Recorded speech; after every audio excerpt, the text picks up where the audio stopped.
How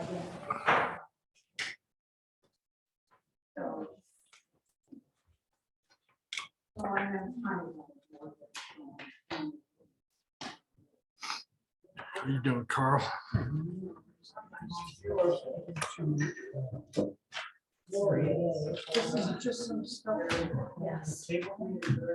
Oh, okay. Yeah, I would like to see it. You bet. Thank you. Yeah, that's really good. You know, we did some work on the Tabor home last year, new curtains, and did a roof the year before, so we're making progress on it. It's in good shape. Okay, thank you.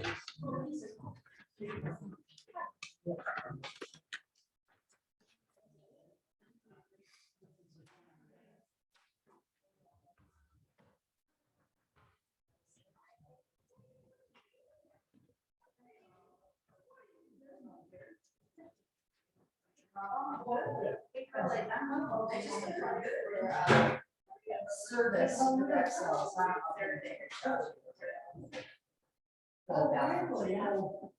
Is that why?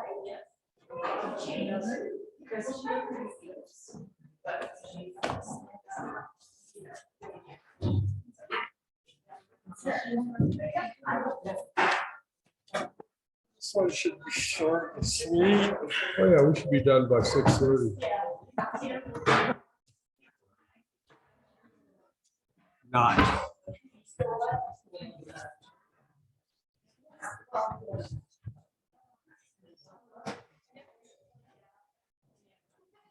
Hey, Dana.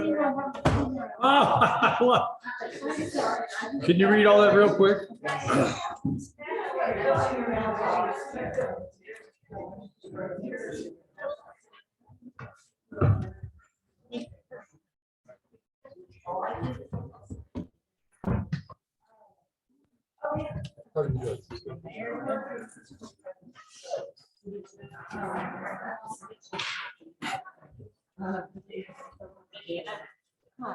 Long time to see. How you doing?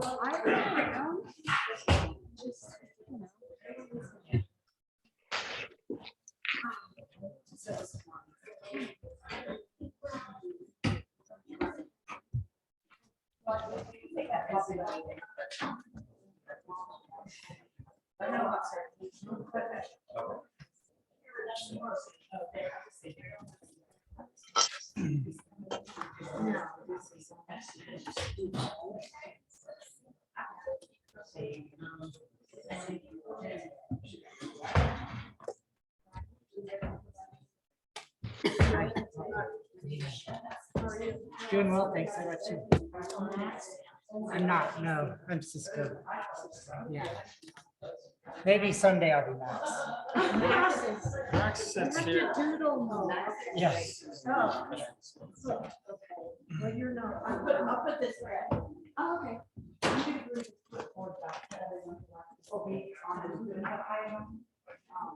Just so I can make sure. Hi, Lori. Hi, Dana. Hi, Tim. Congratulations to Alana and all her wonderful scholarships. And I'm sorry, I'm getting your children mixed up. And Jude too. Yeah. She's going to CU. CU. Yeah. That's so great. Yeah, It's she so got in exciting. the theatrical music program. So awesome. They said they didn't see you at Theatrical the music, great. Masons dinner. At the The, what? the Masons dinner. Oh, no, yeah, no, I didn't have I, to. I'm pretty sure they went for entertainment purposes. Ethan and Alana. So cool, man. Our girls are rocking it, Tim. Yeah, they are. A lot to be proud of this year, huh? It's been a great, last 18 months. No, Wizard of Oz has come out. Oh, I'll have to Can't wait mention to see that. it. at Yeah, the please do. planning- at the, Yeah. Events planner. Is that a Tuesday? No, mention it in housekeeping matter, somebody here. Oh, okay. Well, I've done it. I've overloaded my drawer. I should have brushed up on how you can get tickets. I don't know. I don't know either. I haven't gotten mine yet, but I will. This might be a long one. I was mentioning how short and sweet is what I was thinking. Actually, The that agenda does indicate it goes to 9:45. I'm thinking if I don't say anything, it'll be shorter. Right. Me too. Should be able to breeze right through this. That sheet. Let me see if I can print it and. We're a well-oiled machine. We should be. Can we check and see if everybody on Zoom can hear us okay? Well, fortunately, we do have a pretty good idea of what we're doing, so it'll go as well as it possibly can. I can hear you just fine. I can hear you too, Lori. Thank you.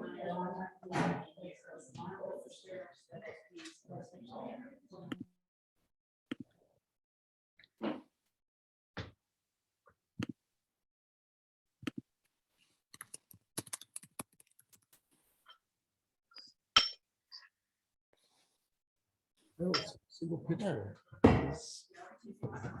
Yeah. Make them very discreet. That's wonderful. 25 seconds. It's better than being 25 seconds late. Look at you. Test, test. Oh, no.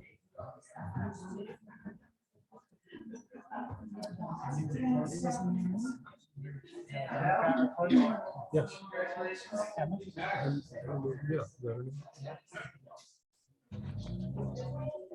I am just thrilled we still have enough paper. Most local papers do not exist anymore. He says that. How was your trip, Max? was absolutely awesome. Was it awesome? Yes. Talk later. Yeah. Nice to see you, Dana, in person. Thanks. See you too.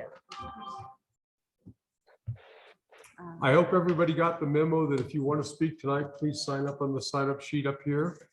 You can do that at any time, and you can do it when you come up to speak too, so.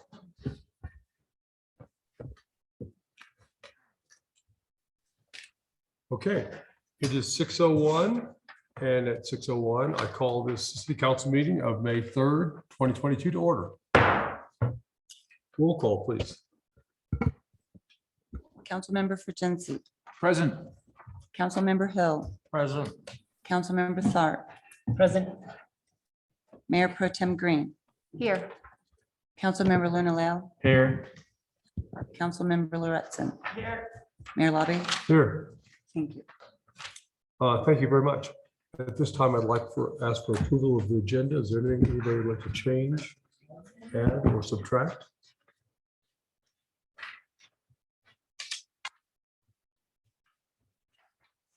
Okay, thank you. In which case, I would entertain a motion. We'll move to approve the agenda. Just seconds. You got me. You did. Any other discussion? All in favor, please say aye. Aye. Any opposed? Any abstentions? Thank you. All were in favor. Housekeeping matters? Does anybody have any housekeeping matters? Oh, I wanted to bring something up real quick. We have wonderful children in the school district are putting on a play, The Wizard of Oz. That starts next week. I believe it's the 12th through the 14th. Everybody should get their tickets, and it's going to be a lovely production. Thank you, Tim. Anybody else? Yes, please. Just love to congratulate and appreciate Chief Edwards for completing your post certification. I know it was a lot of time out of town, away from the station, away from family, and thank you for doing it. And nice job. Thank you, Councilman Tharp. Appreciate that. Yeah. Glad to get it done. Yeah. Happy to do that. Yeah. And thinking of Chief Edwards, he and I went and read to the kids last Thursday evening. It was a fabulous turnout. It was indeed. I don't know why I was shocked, but I was shocked. There were hundreds and hundreds of people and kids there. And it was a lot of fun. Last thing I'll say is we had put together a site selection committee, Christian and I, and Christy Galarza, and thank you, Jackie. and Jackie Wheelan. We went out to the site, walked around, looked at some possibilities. And then coincidentally, Reed McCullough was going to be in that evening, and we asked him to just have a look and just give us some thoughts on what he thought. And he was able to do that. And so our next step is going to be to meet and decide on who we want to meet with the developer, and then make our pitch for what we would like to see. Any other housekeeping matters? And that was for the phase 2 to 1 potential The 5 lots, right? 5 lots. Okay, thank you. Next up, we're gonna have public comments. Now, anybody, public comments are on items that are not on the agenda. Anybody who's would like to speak about 809 Spruce on that topic, you'll wait and you'll have an opportunity to speak when that agenda item comes up, just so everybody knows. For anybody else who would like to speak on items that are not on the agenda, we would love to hear from you. Please come up, introduce yourself, give us your address, and you'll have 3 minutes. Okay, thank you. Next up, the approval of the minutes of April 5th, 2022.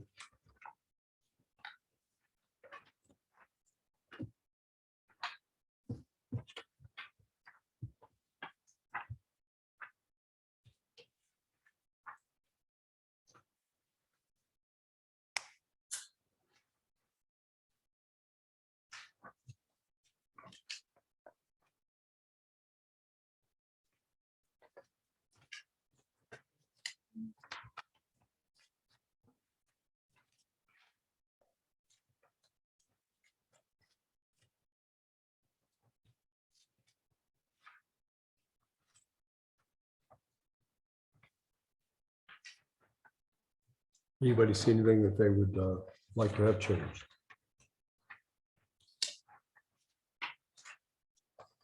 Seeing none, I would entertain a motion, please.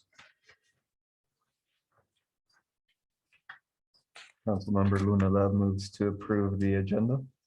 Notice would be the minutes. Oh, the minutes, wrong one. Green seconds. Any other discussion? All in favor, please say aye. Aye. Any opposed? Any abstentions? Hill abstains. Fujensi abstains. Thank you.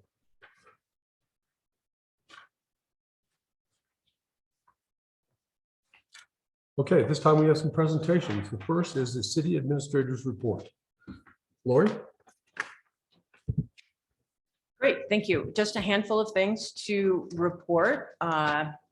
We had the 3rd grade class come visit us at City Hall. The mayor's laughing, last Tuesday. And so our police chief gave them a tour of the police department. I might have heard the siren go off. Maybe the siren went off. So they had a nice tour of the police department that they enjoyed.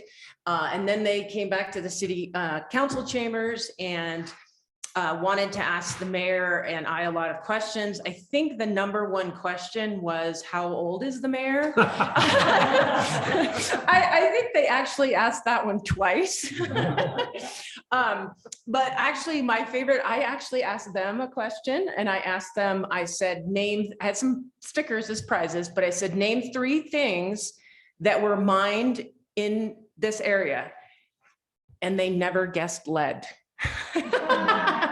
They guessed gold, they guessed diamonds. I think they guessed something that doesn't exist, but actually one of the kids finally came up with molybdenum. So that child got the sticker. But I wanted to thank Lori Ty for setting that up she did a great job. And then we also gave them all little, they all got one of these City of Leadville logo stickers to take home. So thank you for the mayor for letting us have those. So that was exciting. I think that they picked up and touched everything in my office several times. But anyway, it was great. Speaking of the police department, we have 2 police officers. I'm going to knock on wood. They will be graduating from the Police Officer Training Academy on Friday. And I know Chief Edwards is very excited about that because we are down to 1.5 police officers. So he's been really trying to recruit and get, it does take a while to get those folks through the academy, and now they'll be in their field training. So that is great news. We will also have 2 other police officer candidates begin the academy this month. So Monday. And so knocking on wood, they will also graduate. That puts a little dent in the number of officers we're down. So that will be very helpful. But it's very hard with police officers. The lead time between, getting them and making the offer and actually getting them through the academy and trained is almost a year. Training is 32 weeks. So the training is 32 weeks. So by the time we make an offer and they're actually fully trained to work on their own is about a year. So thank you to Chief Edwards for doing that. You might notice that the streets department is patching potholes, and they started some street sweeping. That's a delicate balance because if it still snows, then we put more sand back down and we sweep up the cold patch. So that's why you see we waited a little while. Hopefully they've timed it correctly. A couple other things I want to talk about for our next meeting. We have a long meeting this time around. I apologize for that, but we also have a pretty big meeting. Next time, we're going to have a transit presentation from Fair and Piers. They are the consultants who are looking at bringing Leadville its first transit and what that may look like. It's still in the planning phase, but I thought it was important for them to come and explain some of the ideas that they are looking at for our issues potentially with congestion during our high seasons. And so other issue is you will see come before you. Chief Daly has come talk to you about the type 1 engine, the fire engine that he would like to replace. There'll be a contract for your approval. We just met with an outside expert in the field, and his short and quick, my version of it is he thinks it's a great deal. Thinks it's a really great deal that we could get this equipment that is not generally available. If we ordered it right now, it would be about 24 months before we got it.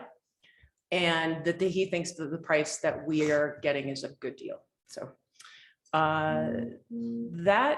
there's a handful of other things, but that's enough of a teaser for now. Thank you. Molly. Next up, we have Jackie with the housing report. I think you have some information on this in your packet. So as far as the city council, you guys have all been a part of this, but we've had quite a few meetings. The first meeting that we had to discuss community guidelines happened on March 28th, and we got some great feedback from that meeting. And I'd like to recognize the Housing Coalition's monumental efforts in creating those draft guidelines. Christy and I have combed through them and in their entirety, and I think that they're mostly based on best practice. We're going to have the BOCC is going to have a work session on May 10th to address the decision-making guide that we handed out at that meeting. If you have any questions, please reach out to me. I'd be happy to sit down and talk to you and address anything that you might be thinking about in terms of those. Michael and I are now working on exchanging edits, and we're hoping to have a more significant draft guideline coming to you shortly, and we're hoping to post it on the county website. In the interim, while the Housing Coalition is creating a website, I've just got a very simple website page on the county website. So if you look under departments, under housing, our meetings are there, the agendas will be there, and the minutes, and then also the draft guidelines. And I would encourage the community to reach out to me as well as we're going through this process and let me know what they're thinking so I can pass that on to all of you. In an effort to move forward, again, that work session is happening May 10th, and then I will follow up. And Lori and I've been talking about me being on the agenda on the 17th. You're certainly welcome to attend or to Zoom in, and I will present whatever comes out of that meeting on the 17th to you. But going through what you have in your packet, it just kind of summarizes the feedback that we've gotten from the various meetings. I think all of them have been really well attended. Again, the March 28th meeting was the guidelines. We had a follow-up question and answer with Michael And then from that, we got some feedback from Cisco on what he thought would be good for the tiers. And so we're trying to address that input. And then on the 14th, the charrette occurred between Morgan Law, Michael Yerman from SCED, Morgan Law from Shape Architecture, and Gabby from the SE Group. And I think that was very well attended. We haven't gotten any of the results from that, but when I was typing this last week, they indicated that at least 100 people had attended and they've received 90 surveys. And Climax had reached out to me to say that they wanted to extend the survey so that they could respond. So it was opened again so that they could put their input for their employees. The April 21st meeting, we started to talk about, we're a little disappointed that the City of Leadville's Housing Authority, we'd hoped that was going to transition into a regional housing authority, and legal review indicated that that was not possible. So we started the conversation about what a regional housing authority might look like and what a board might look like. We're going to continue those conversations. We didn't get all the way through that.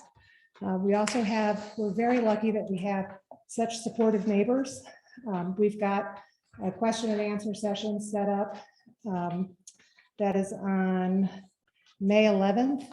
Jennifer Kermode, who used to be with Summit County and now is the executive director, soon to be retiring for the Gunnison Valley Regional Housing Authority, and Lori Best, who's the planning manager for Breckenridge. They've all given incredible insight into the guidelines, and these guidelines that we're using were originally, Jennifer had started with them in Summit County and then taken them to Gunnison. Now we're stealing them from her and adapting them for our purposes as well. So they have agreed to be a part of this question and answer Zoom session. And Jennifer suggested that we also invite Chris Haver, and he is a Crested Butte Town Council member, to give you any insight and any questions that you might want to ask him about what kind of powers and responsibilities you might want the board to have. So that's pretty much it. Our next meeting after that is going to be May 19th. We're going to have it at the Senior Center. I'm going to ask the food truck to provide food. So I would love to get RSVPs when I send that out so that I have a head count. Otherwise, I'm going to be eating a lot of burritos. What time will that be, Jackie? So that's going to be 6 to 8 at the Senior Center. Oh, okay, I have that down. Yeah, CMC was not available because they're closing down for their session. And again, I just want to reiterate, if you have any questions, please don't hesitate to ask me. I work for you, so. Does anybody have anything they'd like to ask now? I have a question. Please. Are we as council going to talk about these tiered options at all, or is this? It's not, nothing on this is final. This is all to open up discussions and find out what you want. So the if we county's have- going to be discussing this on the 10th at 1 o'clock, is that right? Mhm. Okay, thank you. So I think we're going to be later than that. I think Ann's going to be presenting some things, and then I think my time is going to be around 2 to 2:30. So if I have some feedback on these options, Please. I can bring that up at the May 10th meeting. Or go ahead and email me, Okay. housing@co.lake.co.us, and that way we have your information ahead of time. Okay, I will get you an email. Thank you. Okay.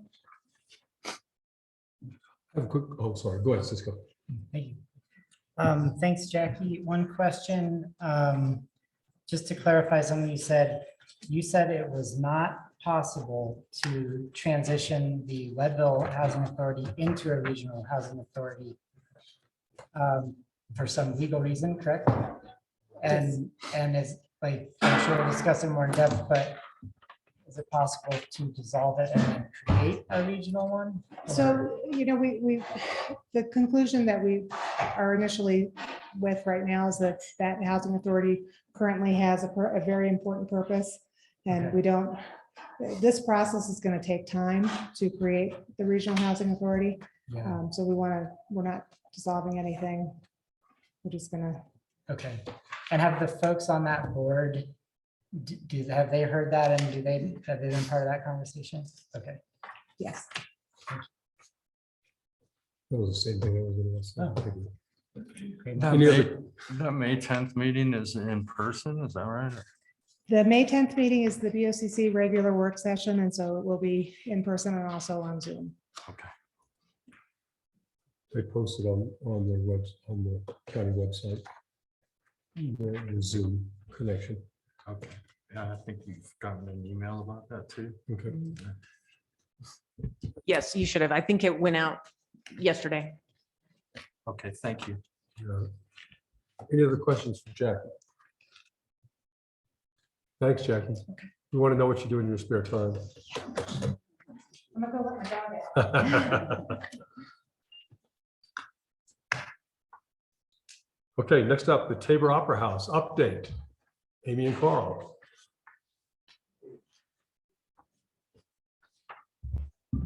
Hello, everyone. I'm Amy Tate, and this is Carl Schaefer.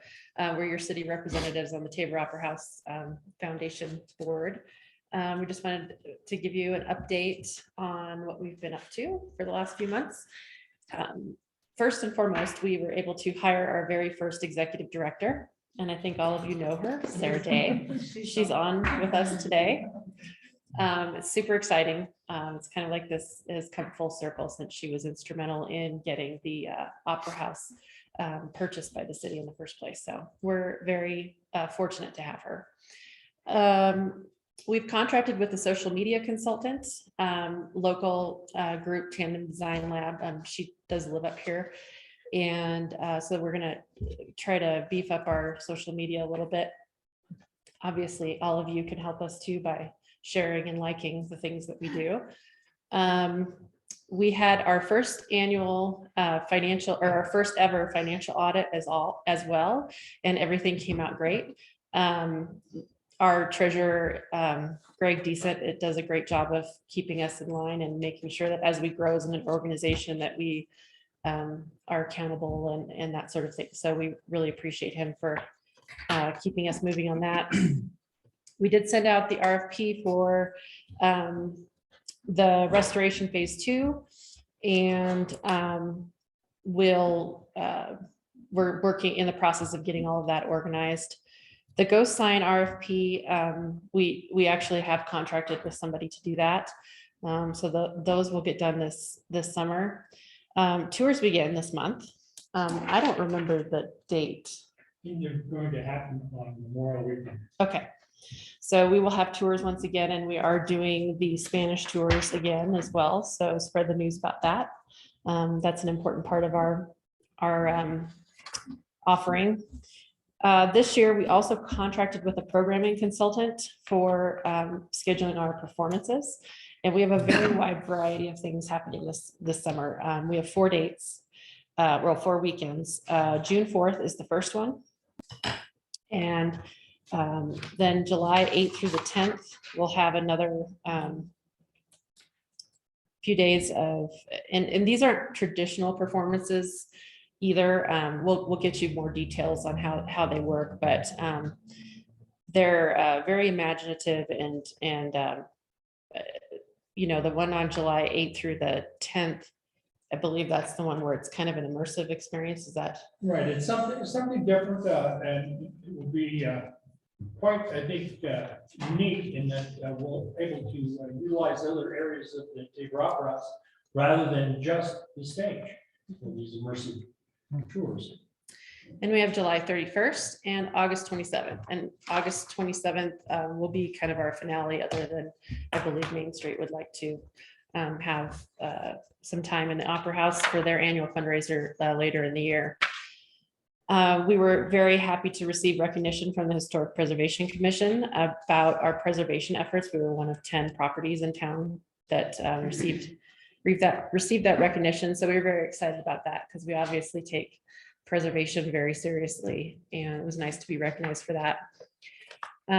We have one new board member, Nell Lindquist. She has joined our board and has some skill sets that we were looking for. And we also reappointed Greg Decent. He's our current treasurer, and so he's going to do another 3 years. So we were happy that he wanted to continue as well. We've also done some stabilization of the stage. Come to find out there was it wasn't as sturdy underneath as to hold some of the weight that's on there. And so Carl was a big part of that as well in organizing that effort. And we did some updated electrical and updating the rigging. So that's it. any questions about things that we're doing down there? And Ginny is on as I well. was gonna say Jenny's up there too, if she'd like to add anything. Jenny, do you have anything you'd like to add? Jenny's our president. Yeah, hi, everybody. Thanks for the time. I think Amy and Carl did a great update. And, just to echo Amy's comments, we're really, really excited to have Sarah Day on board as our new executive director.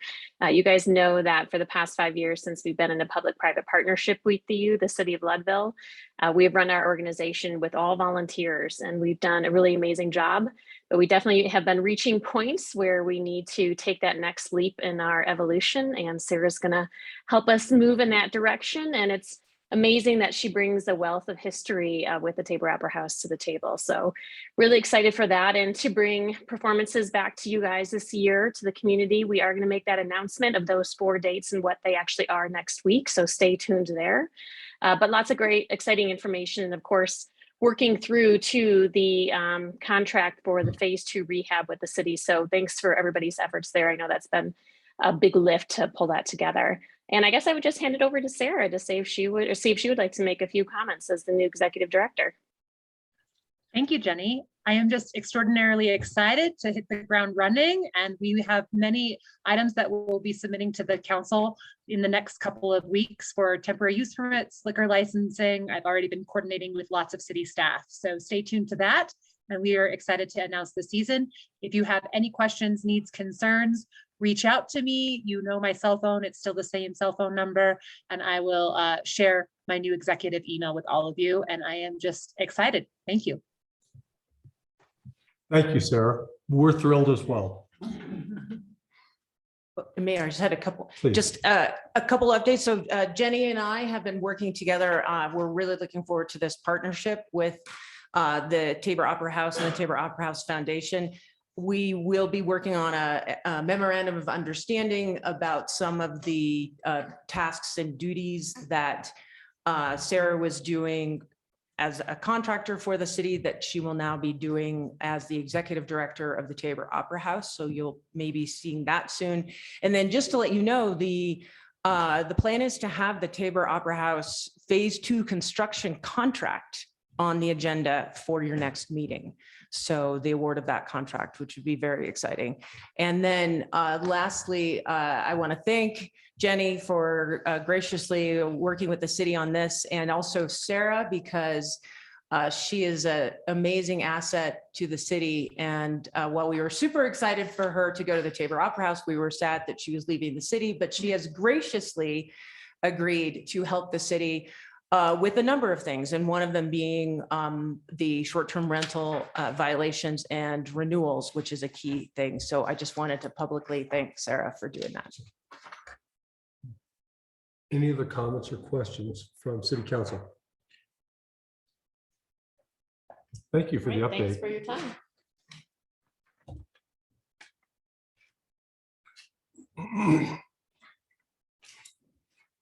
Next thing we have is the appointment of commissioners to the Historic Preservation Commission. Planning zone. Is it planning zone? Yeah, thank you. I was wrong. And we have Emily Ducharme is on Zoom with us, and Nadine Tanus is here with us. So I'd like for each of you just to speak briefly to City Council. Em, you want to speak first? Sure, and I apologize for the screaming toddler who's going to bed right now in the background. You can hear her crying. I apologize. It's really nice to meet all of you and to be here. I'm really excited to become the next voting member on the P&Z. And just tiny bit about me. I'm currently the Director of Finance and Operations at the High Mountain Institute. And I've lived in and out of Leadville for the last 20 years. And I'm really excited to join this commission and give back to this place that I love so much. So thanks for having me. Thank you, Em. If anybody has any questions, please ask them. Hearing none. Nadeem, please. Hello, everyone. My name is Nadeem Tanous. Very excited to be joining Planning and Zoning Committee. I've been a member of this community since 2016, I believe, or 2017, sorry. And you may have seen my face. I've been around a bunch in some of these meetings. I speak multiple languages. Spanish is one that I speak fluently. So I hope to bring that to the table, to bridge some of the gap in our community. And to, let's see, my background is in real estate. So I do operate Hierarchy Homes with Alex Taylor, who was on planning and zoning before, and hope to, bring a unique perspective and help with planning and zoning. Thank you, everyone. Any questions for Eddie? Thank you. Cool. At this time, the Planning and Zoning Commission has recommended they had one opening for a commissioner and one for an alternate. And so their recommendation is for Emily Ducharme to be the commissioner and for Nadim Tounouz to be the alternate. Are there any issues that City Council would have with that appointment? I heard that Alex was leaving and who else was leaving? I don't know about anybody else, but Alex did have to leave. Okay. I mean, Alex is still around, but for family health reasons, he had to move out of Leadville. If there are no objections, then at this time, as mayor of Leadville, I appoint Emily Ducharme as commissioner to the Planning and Zoning Commission and Nadim Tounouz as the alternate commissioner to the Planning and Zoning Commission. Thank you both for stepping up.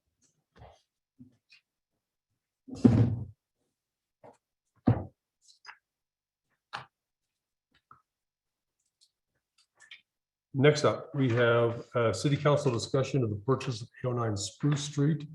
We're going to open this up as a public hearing because we have quite a few people here who are interested in this conversation. At this time, Lauren, would you take the floor, please?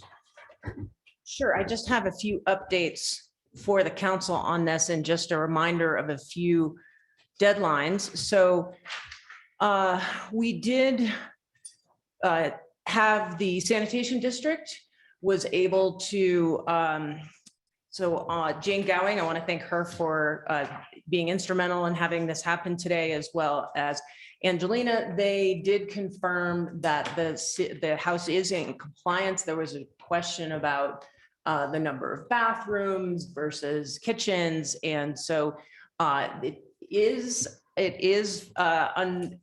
in compliance. There is a correct number of bathrooms accounted for and a correct number of kitchen accounted for. So that I wanted to pass that information along to you. And then we did have the fire marshal take a look at the property as well. And I think I sent that information around. But the key thing on that was the question about the egress for the bottom unit.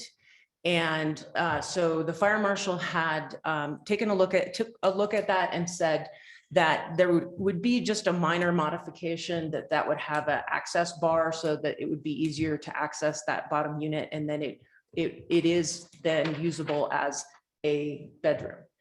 So that was one of the questions that we had. And he had some general recommendations about service of the fire, routine service of the fire extinguishers and routine service of the smoke detectors, and then installation of one additional CO2 monitoring device. So with that, those are the pieces of information that are new. I just wanted to remind everybody about the deadlines. So we do have an inspection objection deadline at midnight tomorrow. And that would be should the city have any objections based upon the inspection report that we have. Our deadline to make an objection to the seller would be tomorrow night at midnight. And then the parties have until Friday to resolve any objection. So my recommendation would be that the city make an objection to request that the seller either repair the items that are listed on the inspection report or give the city a credit towards the city doing those repairs. And then the ball would be in the seller's court to respond to that request. And then there would be until Friday to resolve that. So I think that covers, Noah, there will be other questions that come up as we go through this discussion. But if there are any other questions from mayor or council at this point regarding the information I've sent out or any of the deadlines or anything. Do you have an amount on the repairs that would be asked for? Well, so we did get that additional information with the inspection report, and their estimate to do everything is $17,200, I believe. So I would request either a credit in that amount or that the seller make all those repairs. Okay, thank you. Any questions from city council?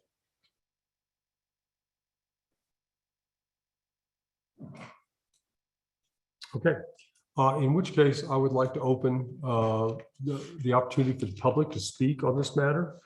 Anybody who would like to speak, I hope that you've already signed up. And in fact, if you'll hand that down to me, Max, I can use that as a template for inviting people up. Come up and introduce yourself, give us your address, and you'll have 3 minutes to speak. We'll start with, well, Carl Schaefer is already left, so this, Lisa Dowdy.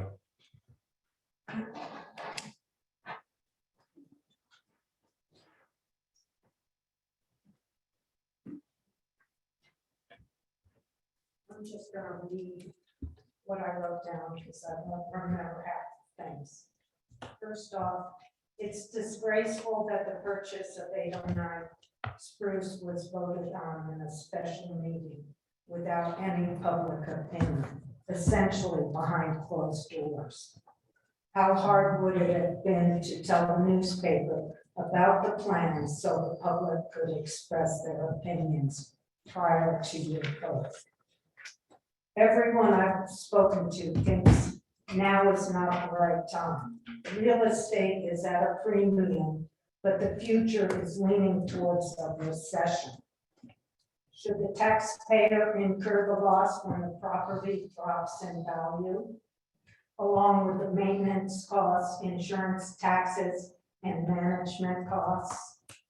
How old is the current roof? Do you know that? Yes, the inspection report noted that there was one small spot on the roof that needed repair. But the whole roof is how old? I can look that up and tell you. And what was the report from the inspection? I was told this was a temporary solution until the city can build affordable housing. Why not get Habitat to do the construction? They know what they're doing and they get it done. Donate the land that is earmarked for affordable housing at Boundary Flats to them. We would see houses in place before the end of summer. In the meantime, how about talking to the hospital board about using the old hospital? A lot more rooms than what you're talking about. A commercial kitchen and community rooms already funded by the taxpayer. With 5,000 city residents, the cost per person is $159. I understand this isn't the only real estate purchased by the city. If this sale takes place, the city would have spent close to $1 million. What could be done for the longtime residents with that kind of money? Help with the pool. The Quincy block has a lot of apartments. I don't know if anyone's spoken to them about maybe putting employees in there. I understand this has to do with recruitment, though it sounds like you've recruited people. Hopefully they can find housing. Why not change those policies? Find locals that want to remain in the community and train them and offer them a signing bonus. Those are my ideas. Thank you, Lisa. Next up, we have Pat Clover.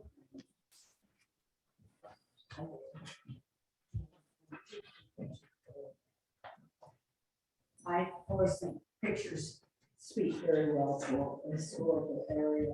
And I just would like to address you about the importance of this historical community in these few blocks, which is known as the Capitol Hill area. Because at one time, we actually thought we were going to have the Capitol right here in Leadville. So if I could hand these out, Mr. Mayor. Please. And these are just pictures to look at, and I will help just start to look at them. Going through. Thank you. We purchased a home on 220 West 8th, and it is in the center of most of these pictures. And in 1878, it was built by W.S. Ward. He was the superintendent of Eden Star Mine. Next door to it, you'll see a little log cabin. That cabin was built by Mary Hopfoot and her husband, Howard Foote. She became a very well-known Western writer and illustrator, and he was a mining engineer. W.S. Ward did some marvelous things. He took that couple in. They built this little cabin, if you can see it, and it didn't have a kitchen in it. So he had a housekeeper that lived up on the third floor, Lizzie. And they wanted to take meals in our home, and we actually did. They built a little wood walk. The wood walk was here to stay, but the little cabin was torn down. Of course, my son and I believe the housekeeper still lives up there because we hear footprints. You know, she's very friendly. Behind it, in the picture, there's a little white house that you may look at and say, if you really studied it, seen a little white house back there. And that was the heating house originally when it was built. It was only 2 stories tall, and then it went up to 3 stories in about 1896. And then the King House is at the back, a very beautiful house on 9th Street. I'm sure you've seen it before. And the houses that we're talking about on Bankers Row, and they're right here on Spruce Street. So that entire area was called Capitol Hill. Those 5 houses were called, and still are called, the Bankers Row, because these people had led the city to become a really vibrant city.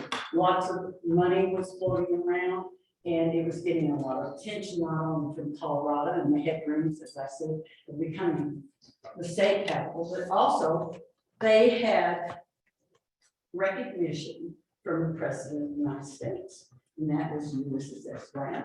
He stayed at our house, and the reason I know, because I read the Herald Democrat, that printed that paper when he was here. And he stayed at 220 West 8th. They had a beautiful parade down Harrison. And as the story goes, they had a big sleigh that was snowing. They had 2 black stallions that they sprinkled golden dust on. Can you imagine? That's the reason we're called a magical city. And as they went down the street. What I would just like for you to consider is the purpose this house is going to be used for. It's a very valuable house. I'm not thinking about money. It's very critical to the history of this town and has been. There are a lot of Victorian homes, but there are very few, if only one, few blocks. It's called Capitol Hill. So I'd like for you to reconsider your feeling, and as most of you, and I thank you for being elected office. I was on the local board for like 9 years, and the state board of education for about 5. And it takes a lot of time to do what you do. You have to read everything, you have to be thoughtful about it. And remember that we elected you because we believe that you share our values about this community. We all love Leadville. I believe, or you wouldn't be there, and you wouldn't be here. But what I think is really important is that we put these thoughts together and commit ourselves and dedicate ourselves to not repurposing beautiful homes that had a major part of our history. Thank you very much. Thank you, Pat. Linda Wright. And I'm just gonna throw in a request that the speakers try to use the microphone is online. That's really the only way that they can hear.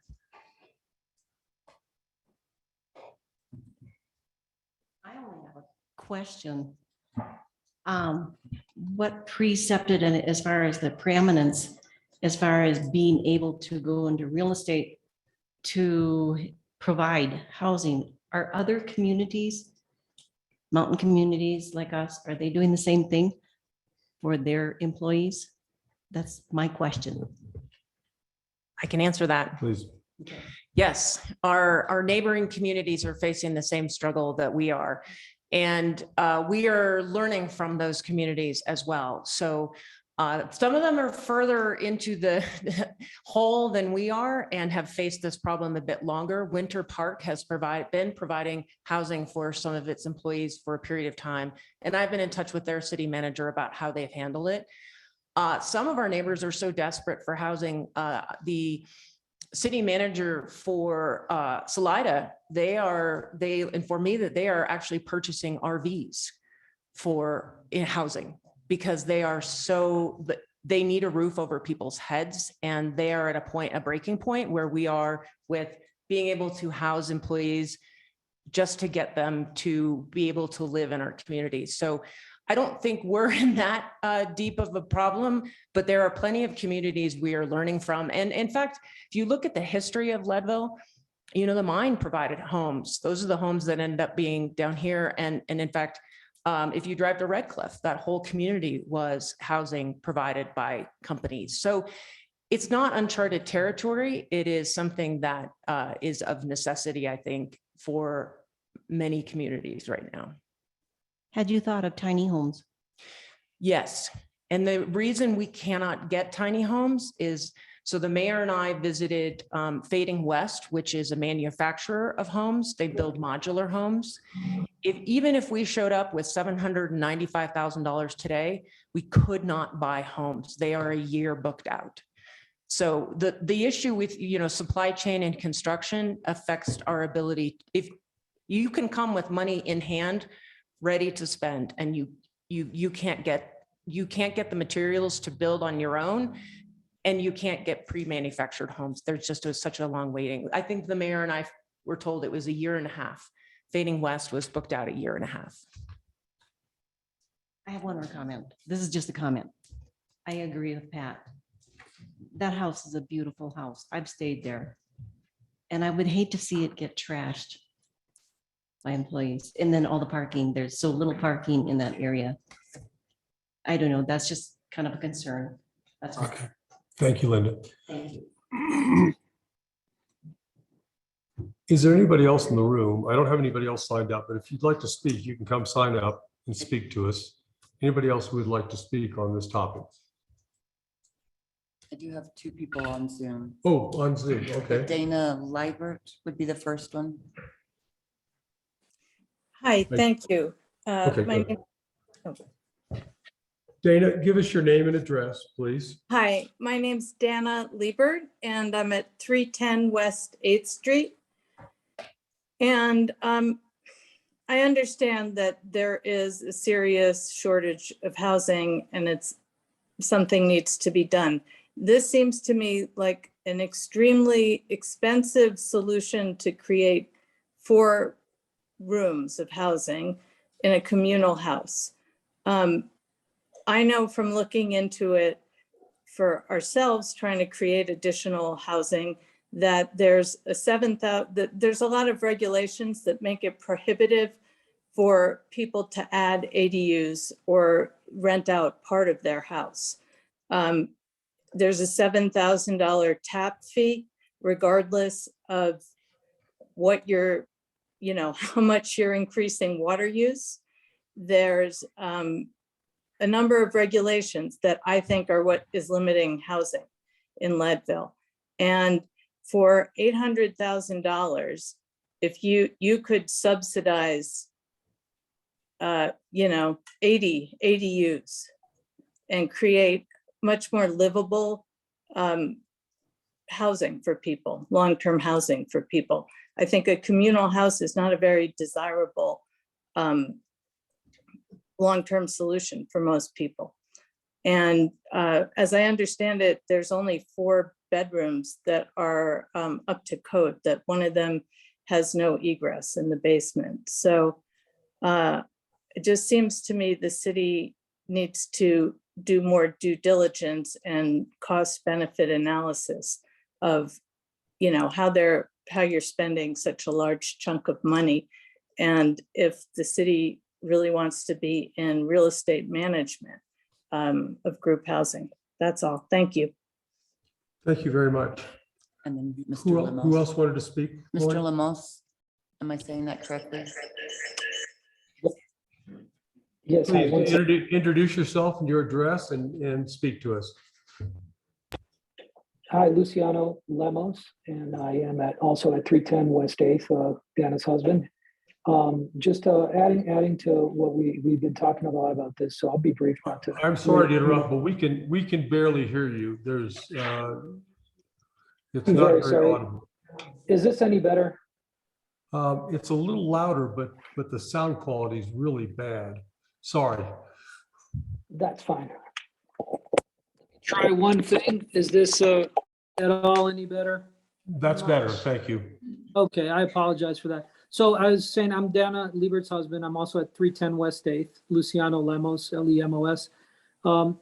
We are new to the community, and just to reiterate the point about the red tape and the prohibitive cost of creating housing, just from a supply demand, I think one way to increase supply would be to decrease the barrier to have people enter the housing markets as providers of housing. And I guess I have a question is that, have we studied that? Do we know how many people would, if the cost to entry was lower, be able to provide housing? Do we have any idea, like, would that be a way to improve the deficit?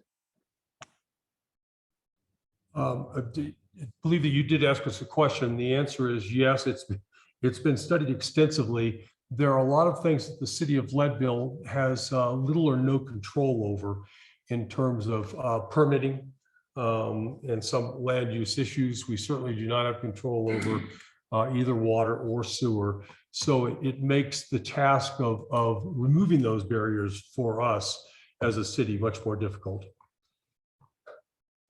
And would it be something that, or I guess in terms of if there is a buildup, let's say a pressure of people who want to provide housing but can't because of the cost, would it make more sense rather than providing housing 4 rooms, providing perhaps 30, 40, 50, 100 rooms?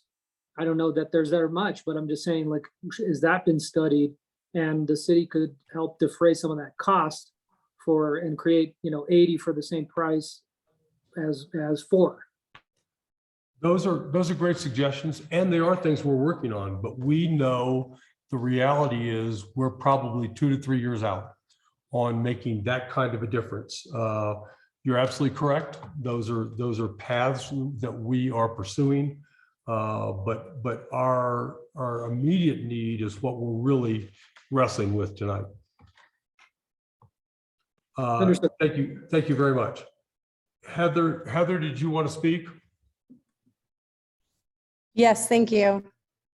I have 2 quick comments. The 2-year thing keeps getting me because I can remember 2 years ago us talking about this and saying, well, we need to just focus on what we can do right now because the building is going to take 2 years. So let's wait and let's figure out what we can do right now. And here we are 2 years later and we have nothing built and nothing accomplished. So that's a little bit frustrating. I would love to see us put some real effort into putting some dollars towards development. We keep talking about plans and keep working with consultants and coming up with plans, but nothing's coming to fruition after a couple of years of working on these projects. So that's one thing. The big thing, I guess, that I have a question on is whether or not there's an ADA compliance requirement for municipality-owned employee housing. because that seems like a pretty substantial cost occurrence for the city. So I don't know if that's been checked into and whether or not there's regulations that require the city to make that building ADA compliant. It has been checked into. I'm going to let Lori Simonson answer that question. Sure, and we have our city attorney, Christiana McCormick, on the call as well, or she's on Zoom. At this point, we do not have any employees who need ADA compliant housing. And I do know that if, so many properties are grandfathered in, and given the age of this house, it's possible that it would be grandfathered in, but I'll tell you that if we had an employee or potential employee who needed ADA compliant housing and this housing was not workable for whatever their disability is, we would work with them to come up with a solution. I had a friend who was severely disabled, and I saw how difficult it was for her to even navigate one stair. So I have a strong appreciation for making sure that buildings are accessible. So thank you for raising that issue. And Christiana, if there's anything else you want to add, but don't feel like you have to. Nothing to add from me. Thanks, Lori. Okay, thanks. Heather, to your point, I share your frustration. We've been working on this for years, but now we're doing everything we know how to do to make this happen. We have hired a housing director, Jackie Whelan, and we're pushing as hard as we possibly can to make housing happen. And I know it's 2 years, but this has turned out to be far more complicated than I could ever possibly have imagined when we started down this road. So. Anybody else on Zoom who would like to speak to City Council? If so, either raise your hand or just unmute and introduce yourself.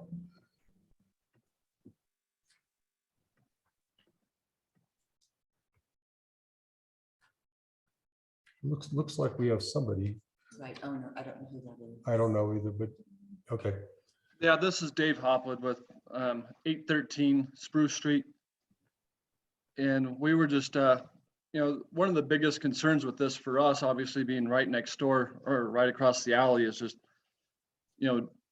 noise.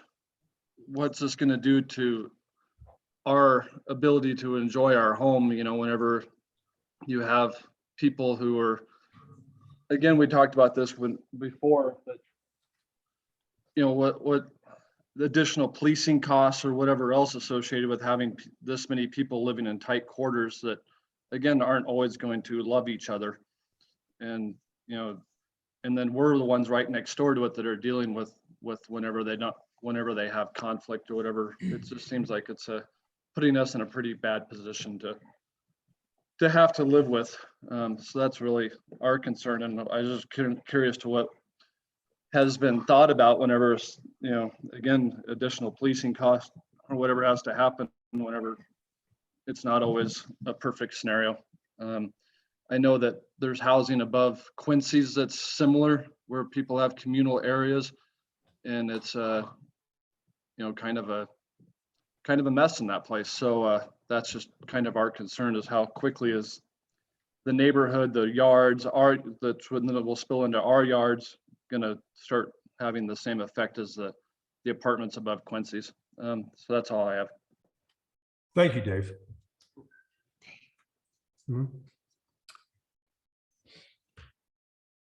Is there anybody else who would like to speak?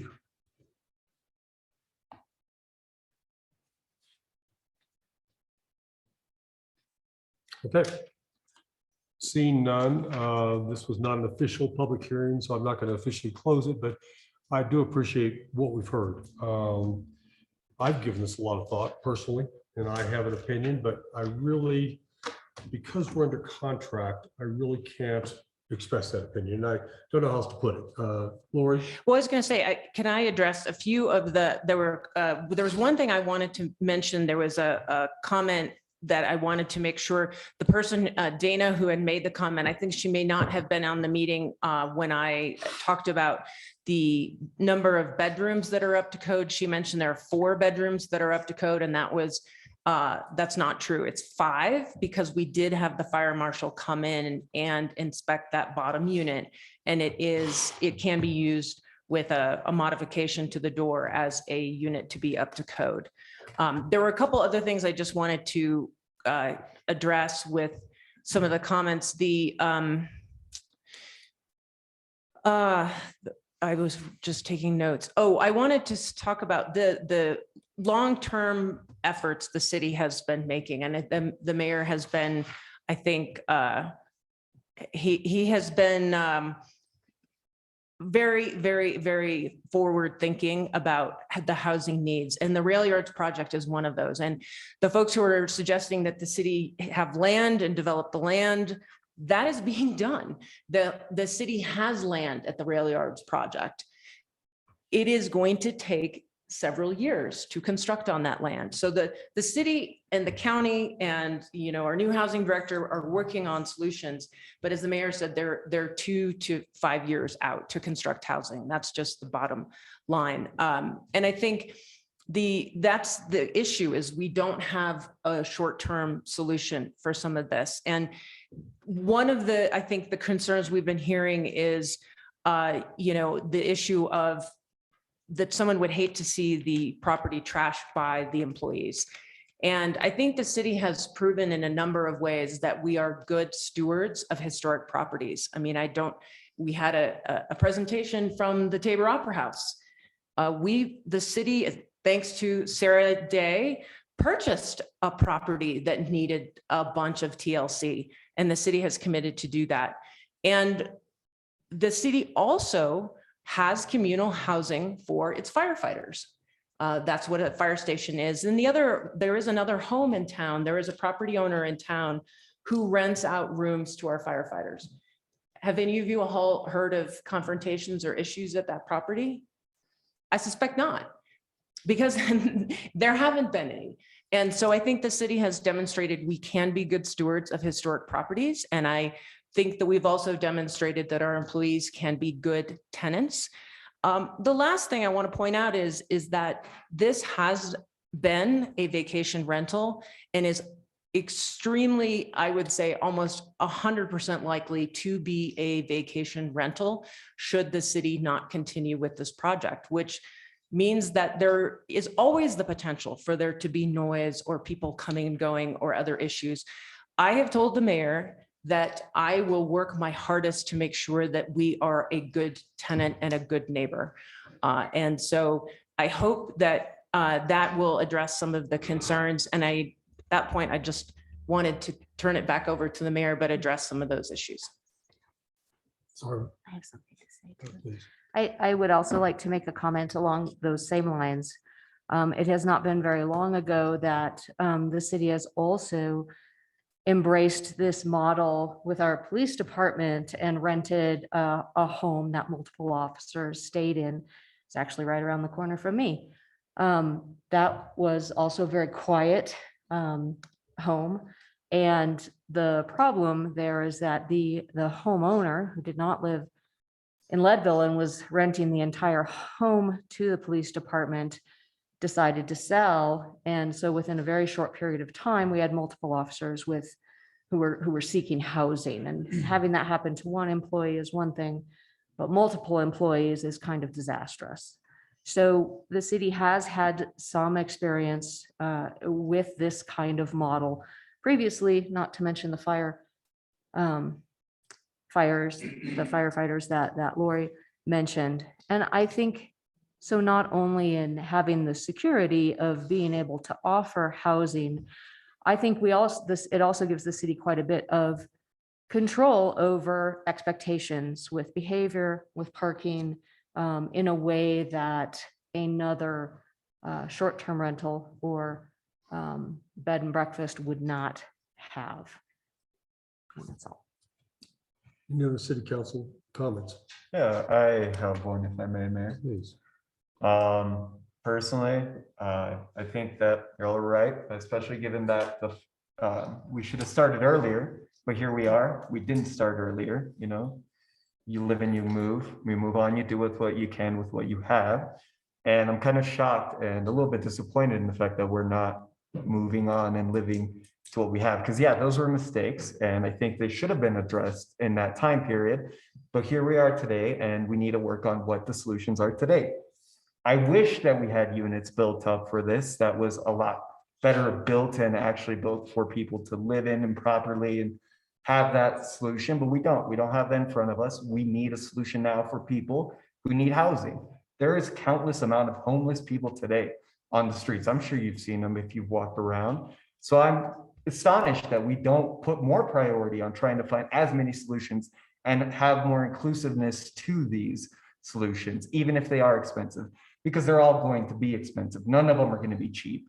Currently, the cost for building houses is astronomically high because of the cost of supplies.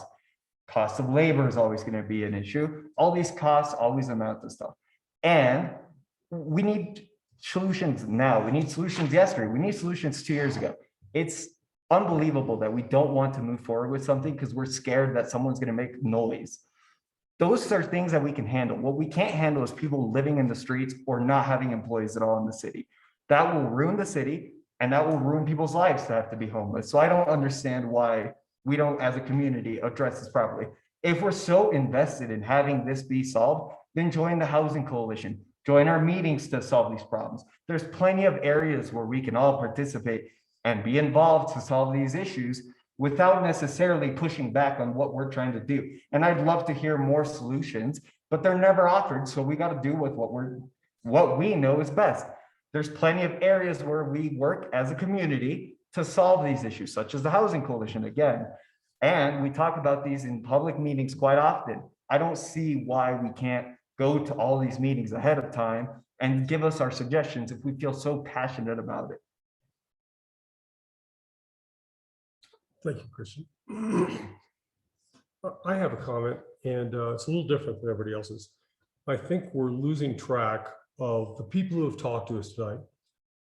I think in general, they understand there's a housing concern, and they understand there is an immediacy to that concern. I think what we're hearing from people is this particular house on this particular block. That's what people are talking to us about. I want to cut to the chase in terms of what we're actually talking about, as opposed to this whole broad spectrum of housing issues. Tonight, we're talking about this house. And you know, I hear people in terms of what the use of that house should be. To Lori's point, it's been a bed and breakfast for as long as I can remember. I don't even know, decades. And so that hasn't, if it's been a problem in the neighborhood, we haven't heard about it. And I think the city would take good care of it. But I would say, me personally, if we had another solution, I would gladly take it. So, Mayor, if I may, please. Speaking about this house, and I know that last council meeting I did voice my disappointment that two of the city council members were not here during a special meeting called for this house that we purchased. I am part of Ward 3B and live 3 houses away from this house. And so I've heard it about this house. And I too believe that this was poor transparency, because I learned about it in the last city council meeting, right? As soon as I got back from vacation. Councilmember Hill was not there as well. And we know that one person voted against it on the council as well. So it was a very short, small special meeting because it was, we need this house now, right? So I agree with not the poor transparency. I also believe it's extremely expensive. $795,000 in our budget. We did not, at the beginning of this, outside of fiscal year 2022, say we're going to spend $800,000 on affordable housing. And if we did, I think we could come up with a lot of different solutions than buying a house that's almost 150 years old. It's 5 bedrooms. And let's just think about this. We have short-term rentals right now. I bet you we could actually turn to long-term rentals, just a number throwing out here. If you were to incentivize a short-term rental, $2,000 a month, and then have them, you give that property owner $2,000 a month. And then the renter also pays fair market value in Leadville, whatever that may be for that home. So let's say that short-term rental that was a short-term rental gets $3,500 a month. Doesn't make, I wish Nadine was still here, right? Because he probably knows how much they make per month, right? But it comes out to $24,000 a year, $2,000 a month, and $48,000 a year for 2 years, which is our short-term problem. And if you were to take $800,000, that's 16 short-term rentals that we could convert at $2,000 a month.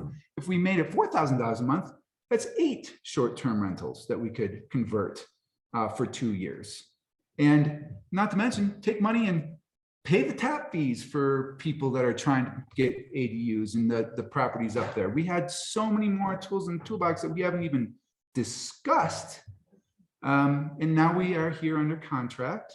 And I honor the fact that everybody that was here was bold and took a big move. And so I do want to go back to the fact that I honor everybody's decision at that point, because it was what you decided upon, and I would maintain the position. I wasn't here.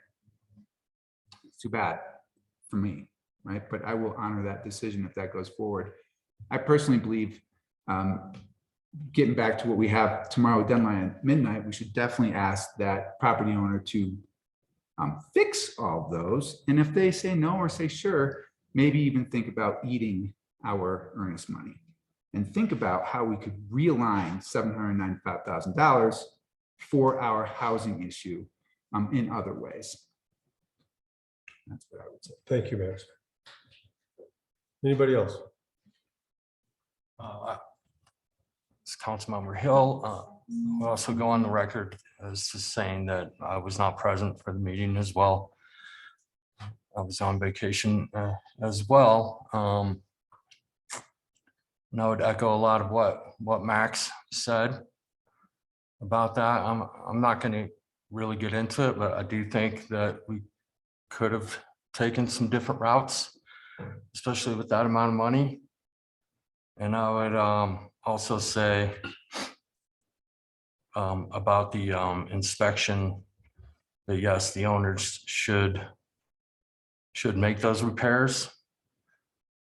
I don't even know if I would settle for the discount for the repairs, just because if I know construction, how I know construction, that number would probably go up if you were actually to make all those repairs. So I'm just going to end with that.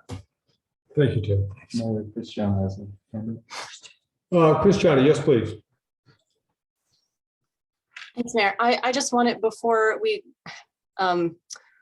already started talking about this in the open meeting, but just a reminder that to City Council that you all have the option, because this is a discussion about a contract and negotiation and you are under contract.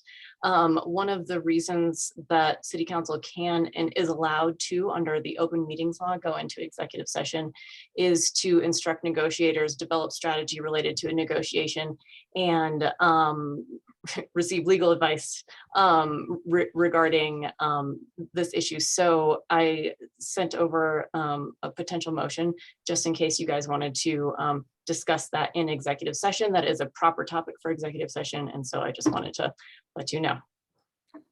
Thank you, Christiana. I'd like to hear from Cisco and Tracy, and then we can decide whether to go into executive session. Cisco. Thank you, Mayor. First of all, I'd love to thank the members of our community who've come to speak tonight. I'm very happy to hear the public engagement and the thoughts. I'm very happy to hear the ideas too.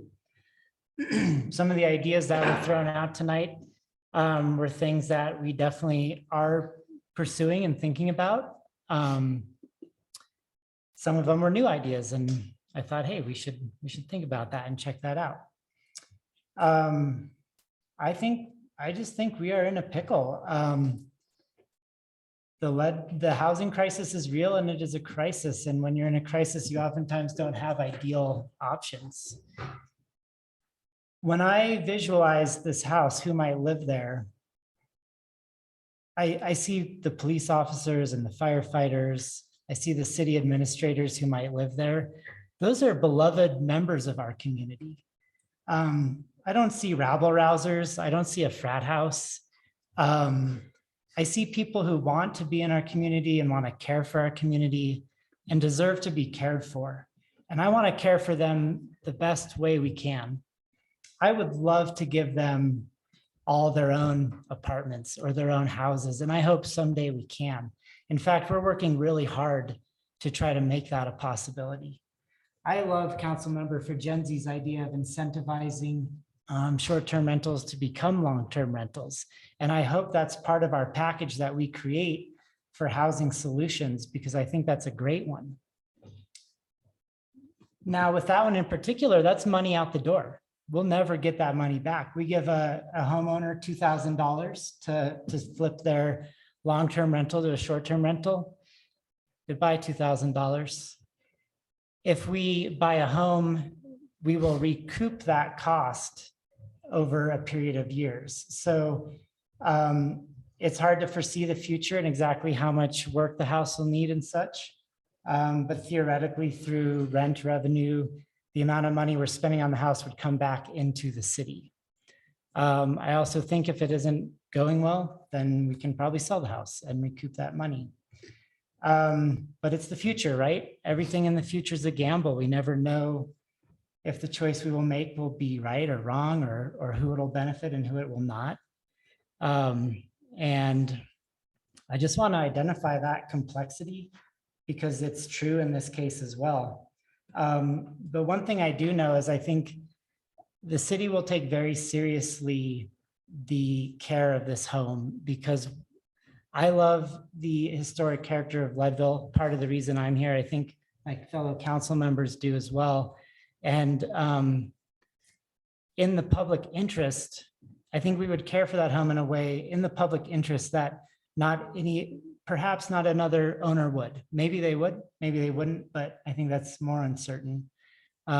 So those are my thoughts on the matter. And if there's another option to put, 3 to 5 livable units open, ready by June 1st, I would be curious to hear about it, because I think that's the timeline we need. Thank you, Cisco. Tracy.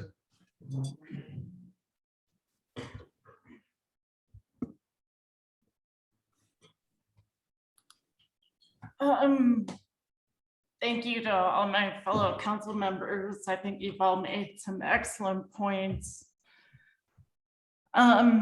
It's just really disappointing to me to hear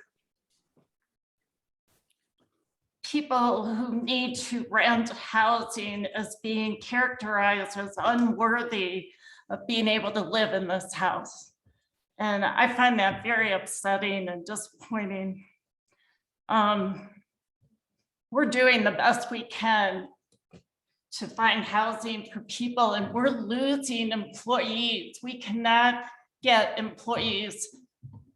If something happens and you need, a firefighter or policeman, and they don't come in some reasonable time, it's probably because we can't fill those positions because they don't have housing here. And that's the problem we're trying to solve. So my direction to Lori would be to, as she recommends, request either a credit or a repair on the house and to go forward with that. Yeah, and at this point, I think my suggestion would be that we've heard, if anybody else has comments, and then I think giving legal advice and then also getting direction from the council as to what we would do after making those objections. This is what's tricky about trying to buy property when you're a public entity, is that you run the balance of transparency versus no other property owner would have to debate in public how much they were willing to offer or what negotiation position they would take regarding your inspection objections. So that is the balance. As Christiana mentioned, we could have done this discussion in an executive session, and I think it's important that we did not, because I think it's important for the public to hear everyone's opinion. But I do think legal advice and advice from the council about negotiations, once we've made the objections, I think that part should be in an executive session. Otherwise, we're basically telegraphing to the seller our position, which is not a good negotiating position. So that would be my suggestion. When would that happen in your mind? Well, so the inspection objection deadline is tomorrow by midnight. So we can make our objections. I think that's absolutely what we should do. And then the seller would get back to us with a response, and then the ball would be back in our court, and we would need to make a decision as to what we would do with the seller's response. And those options would be, I think, as council member for Jency explained, either insist that the repairs be done, and if they're not, then we say, fine, thank you very much, we're not going to proceed with the transaction, or to proceed with the transaction anyway. I have to say, I really like Tim's suggestion that what we should ask for is the repairs themselves, not the amount that's been projected to cover those repairs, for a variety of reasons. Number one, I'd rather have the onus of getting that right on the current owner rather than on the city in some unknown timeline in the future. And I think Tim's absolutely right that it's very possible that what we'll find is the cost of that could be substantially different than the projection. That's my thought. And that's certainly one of your options. Okay. At this time, we need to give Lori direction on how to proceed here. I would add to those people who are here and are interested in this. We are currently under contract. And so, our options are very limited in terms of what we can do at this point in time. But we can recommend to Ms. Simonson that as our objection, we would like the repairs to be made. And I think Christiana can weigh on this as well. I think we're under contract, but as our broker said, no sale is done until it's done. And so I think you have a lot of options. Your option is you can object based upon the inspections. And if you're not happy with the seller's response, you can exit the transaction and not lose your earnest money deposit. Should you decide to exit the transaction for any other reason, we would lose our earnest money deposit. But that is certainly an option that's on the table. So it is not a transaction that is completed. The sale is not done until it's done. The closing date would be May 16th. So I just want to be clear that there are options, but they are spelled out in the contract, basically. And Mayor, I'm so sorry. May I just pipe in just really quick? Please, Christiana. And if council wants to discuss further, as Lori just stated, about the further direction about, what to do with the seller's response, following direction from city council about the inspection objection deadline, we can hold that executive session to discuss that and get legal advice at tonight's meeting, so that Lori has that direction going forward prior to the current closing date. Is there any reason we couldn't do that at the end of the meeting if we so choose? You can do it at any time during the meeting. Does city council like to hear everybody's opinion? Is it your opinion that we have the need to go into executive session? Yes. I would say absolutely at the end of the meeting. Okay. I'm sensing a consensus. Thank you. Thank you, Christiana. What I was trying to avoid is throwing everybody out of the room. Yes. For the executive session right now. In which case then we will not give any instructions to staff until after the executive session. anybody who would like to hang in there with us, you'll have to leave during executive session, but then when we're done, you can come back in. And if we have an action item after the executive session is closed, then you'll be privy to that as well. Linda, go ahead. How much is the earnest money? $7,500.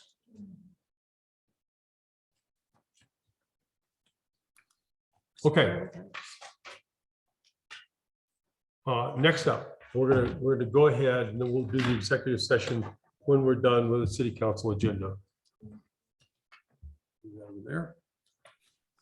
Next, we have resolution number 15, series of 2022, a resolution reappointing the municipal judge and setting the term and compensation for service. We do this every 2 years for our municipal judge.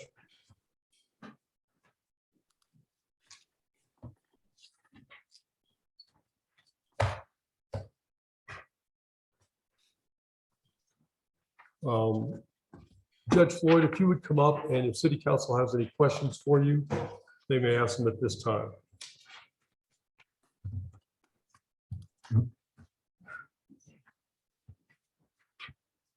Good evening, Mr. Mayor, members of council, and Administrator Ms. Simonson. In your package, you have a brief update that I provided in case there was any curiosity as to what we've been doing in the last about 6 months since I appeared before you in relation to the court's budget. I'm not going to read it to you in the interest of time and other matters that are coming before you. I'm going to leave that to your discretion, but as Mr.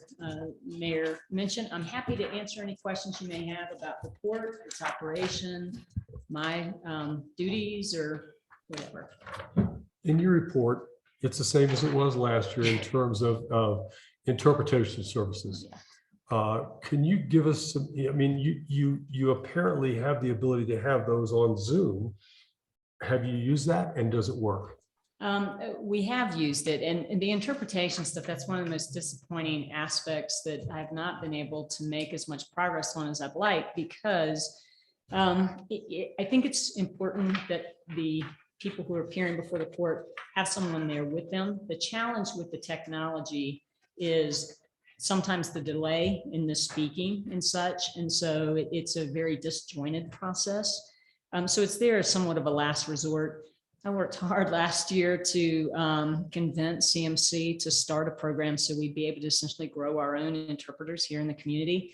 They did that. I talked them into it. They invested in it, and unfortunately couldn't find instructors for the program. So they weren't able to offer it here. They offered it live streaming, I guess, in Rifle. And so there was the opportunity, I think, for some folks to attend the classes last semester, but they weren't able to find instructors for this semester. And so it wasn't offered for this semester. And it's my understanding it's not on the agenda for the summer. So fingers crossed, they'll be able to offer that in the fall.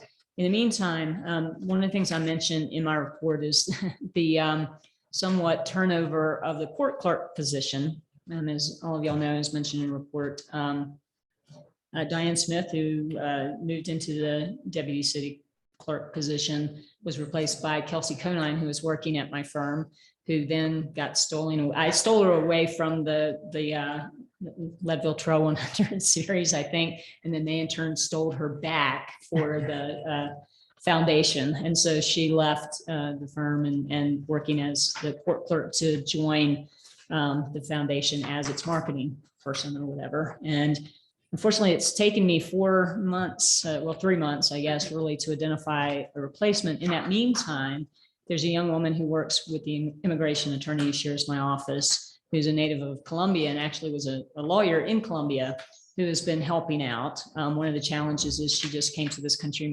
immigrated in 2019, not knowing one word of English at the time.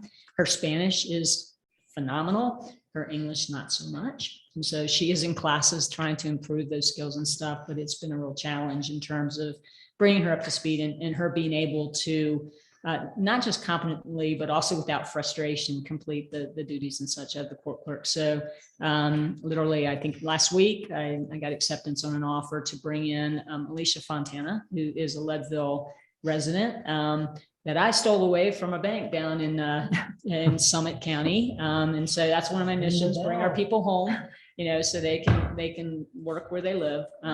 She'll be starting on May the 17th with the firm, and then so she'll take over clerk duties and be brought to speed on that. But what I'd like to say is Luisa Portiguera, who has been working with me in the meantime, has indicated an interest in perhaps doing some interpretation for us so that we might have the opportunity to have a live person here. It'll depend on how comfortable she is with her English. The one thing I'll say is we've always strove to use certified translators because that essentially is what the state court requires. That's not necessarily a municipal court requirement, but it essentially gives, I guess, a higher level of credibility, if you will, to the translations.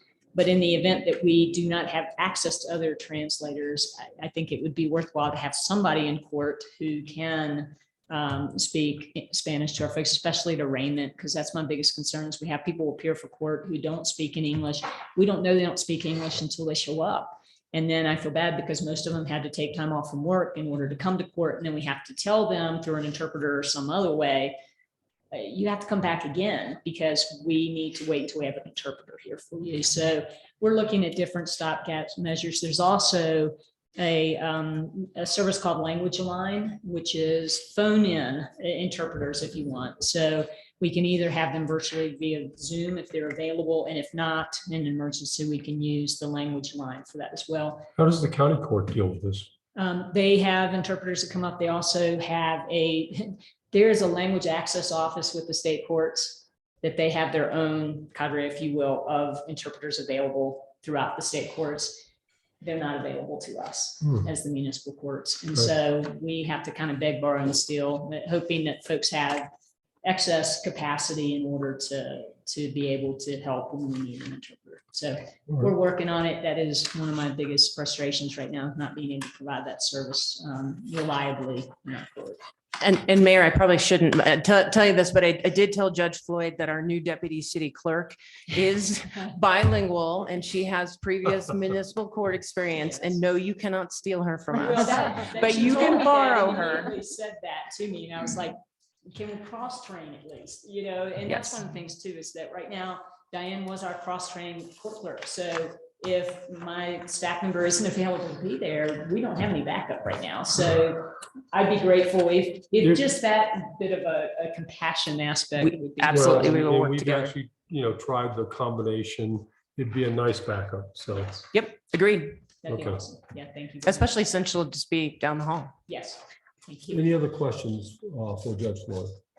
Yes, for interpretation in the court, is there additional training for legal interpretation, or does just a bilingual certificate? Yeah. So technically in the state court, you're required to be certified. And so there is actually a program, and in my first year, we had budgeted for to have somebody go and be certified there. Then it was all closed down because of COVID, and they have not restarted that, to my understanding, yet. So you have to actually go through a certification process that's a number of weeks, and it's pretty. But that's one of the things one of the blessings of being a municipal court is we are not technically obligated to use the certified. It's just ideal. I've reached out to some of the community interpreters through, some of our nonprofits here and stuff to try to encourage them to take the class for legal interpretation. That's part of what it's for. So if we ever find instructors, perhaps that'd be an opportunity. So that thing that you had set up with CMC was specifically for legal interpretation? It was to start it was like interpretation 101 to start them on the path to see if it's something. And the hope would be is that if they took that class, they'd be engaged enough to want to go through the certification process. Okay, thank you. Any other questions for Judge Floyd? Really appreciate what you've done for the municipal court in the time you've been there, so. Thank you. It's been my honor and a privilege, and it's shown me many sides of our community that demonstrate how essential our services are in municipal court, through the city and otherwise. So, Thank you. thank you. In which case, I would entertain a motion, please. Councilmember Luna Lev moves to adopt resolution number 15, series of 2022. a resolution reappointing the municipal judge and setting the term and compensation for service. Green seconds. Any other discussion? Roll call, please. Councilmember Fujensi, Yes. Councilmember Hill, Yes. Councilmember Sark, Yes. Mayor Pro Tem Green, Yes. Councilmember Luna Whale, Yes. Councilmember Lauritsen. Yes. Mayor Lobby. Yes, Thank you. thank you, Judge. Thank you. I appreciate it. It's an honor and. Next up, we have resolution 16, resolution approving an agreement for professional services with Hain Architects, PC, for bidding and construction administration services for phase 2 of the Tabor Opera House rehabilitation of exterior envelope project.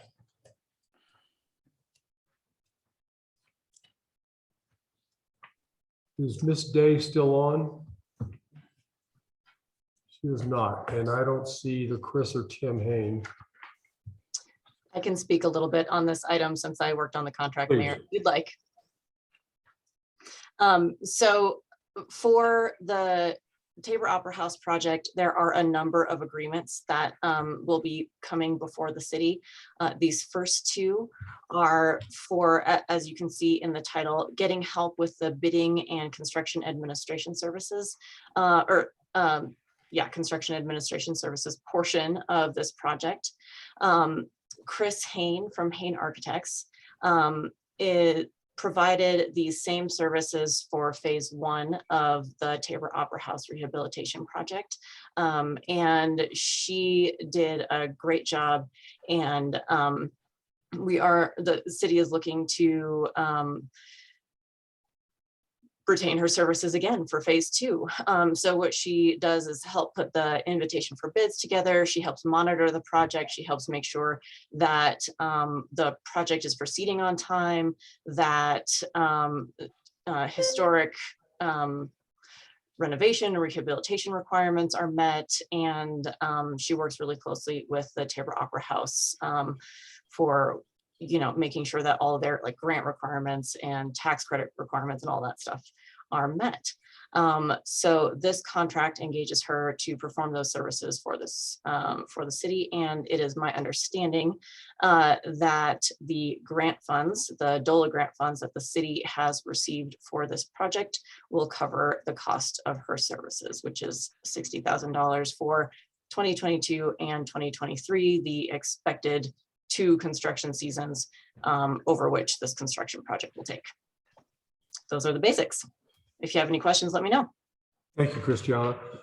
Based on what you said, it sounds as if we are satisfied with the performance of Chris Hain and her firm.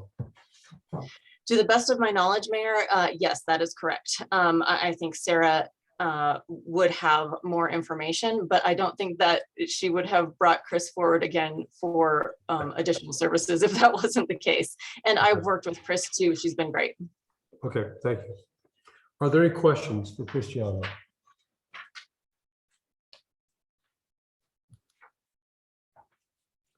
Then I would entertain a motion, please. Councilmember Tharp moves to adopt resolution number 16, series of 2022, a resolution approving an agreement for professional services with Hain Architects, PC, for bidding and construction administration services for phase 2 of the Tabor Opera House rehabilitation of exterior envelope project. Fujensi seconds. Is there any other discussion? I would say just briefly, I think everybody pretty much knows that the first phase 1 was the west and south facades of the building, but also some of it had to do with some work in terms of doors, windows. This next 2 phase, and that was $1.5 million, all grant funded. This next phase, phase 2, is for the eastern, which is the back of the Tabor Opera House, and the north wall. And there's going to be some foundational work necessary for this because that very northeast corner, if you go inside the Tabor Opera House, it needs some help. You know, we want to make sure before we do anything inside that this building is going to be around 100 years from now. Hain Architects has done a great job shepherding this through so far, and I'm very pleased. We're going to have them again. Any other discussion? Roll call, please. Councilmember Lauritsen, Yes. Councilmember Luna Leal, Yes. Mayor Pro Tem Green, Yes. Councilmember Tharp, Yes. Councilmember Hill, Yes. Councilmember Fergency, Yes. Mayor Lobby. Yes, Thank you. thank you very much.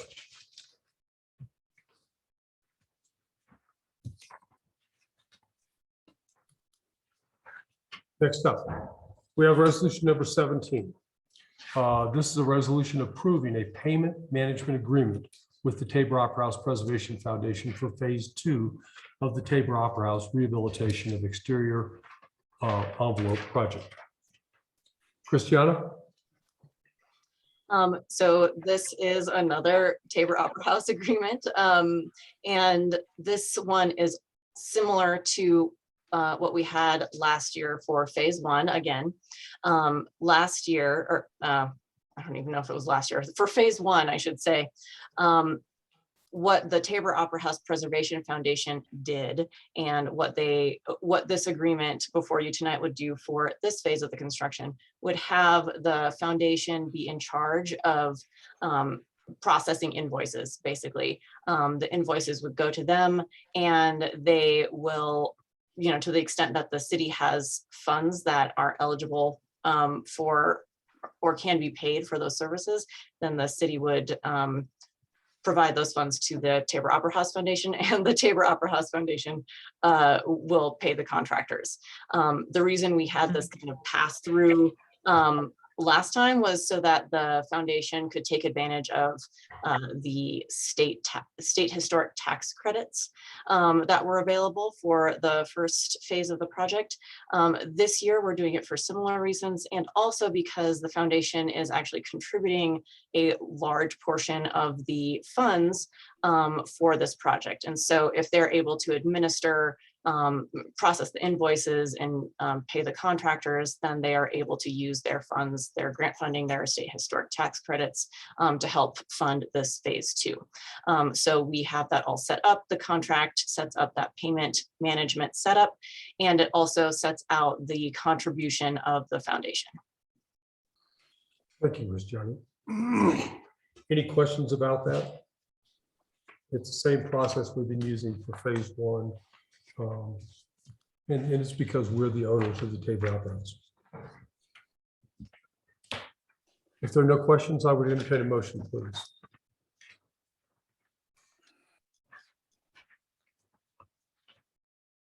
I'll move to adopt resolution number 17, series 2022. Resolution approving a payment management agreement with Tabor Opera House Preservation Foundation for Phase 2 of the Tabor Opera House Rehabilitation of Exterior Envelope Project. Lauritsen, second. Is there any other discussion? Roll call, please. Councilmember Lauritsen, Yeah. Councilmember Luna Leal, Yes. Mayor Pro Tem Green, Yes. Councilmember Tharp, Yes. Councilmember Hill. Yes. Yes. Yeah, I'm sorry, Councilmember Fergency, Yes. Mayor Lobby. Yes, Thank you. thank you. At this time, we're going to hear from the Justice Center Task Force. Please talk to us. Thank you, Mayor, Council, for a time on your busy agenda tonight. Is that Mike?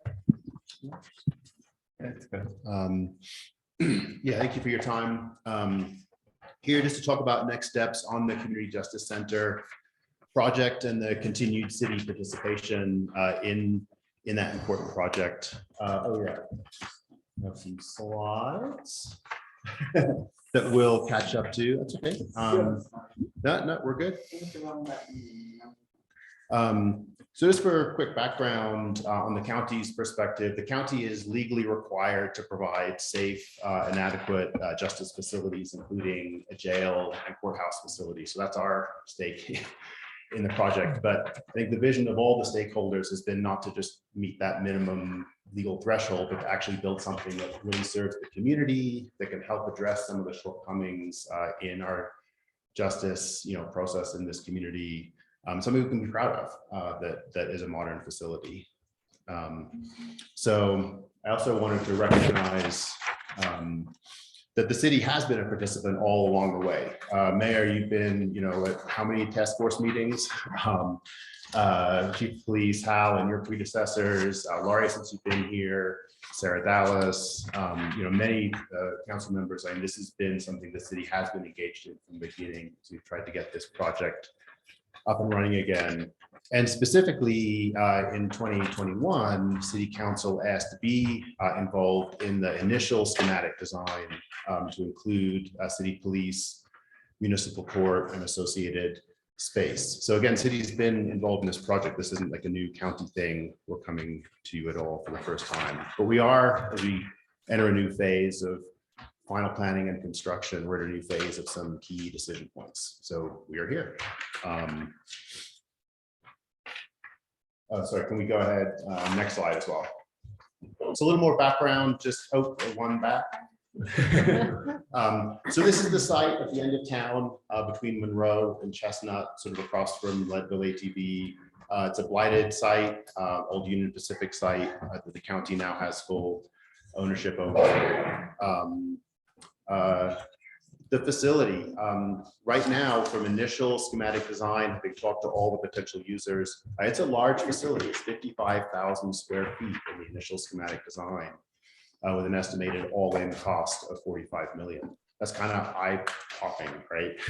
But just to list what's in there, in trying to do this right, not just city police and municipal courts, but we're talking, the courts that are here, including adding a second courtroom so we don't have scheduling difficulties, safe and secure facilities for staff there, having on-site probation, private confidential spaces for attorneys to meet with clients, and other resources, sheriff, dispatch that serves the whole community, all dispatchable services in the community, and the jail. And again, the vision here is that by getting this together, it's not going to solve all the problems in our law enforcement, but we can have some, operational efficiencies, a facility that can serve the community in a respectful way. Oh, I should also add, before I put on here, the coroner, with the transition and not having the funeral home on it anymore, we do not have a professional, respectful place to store decedents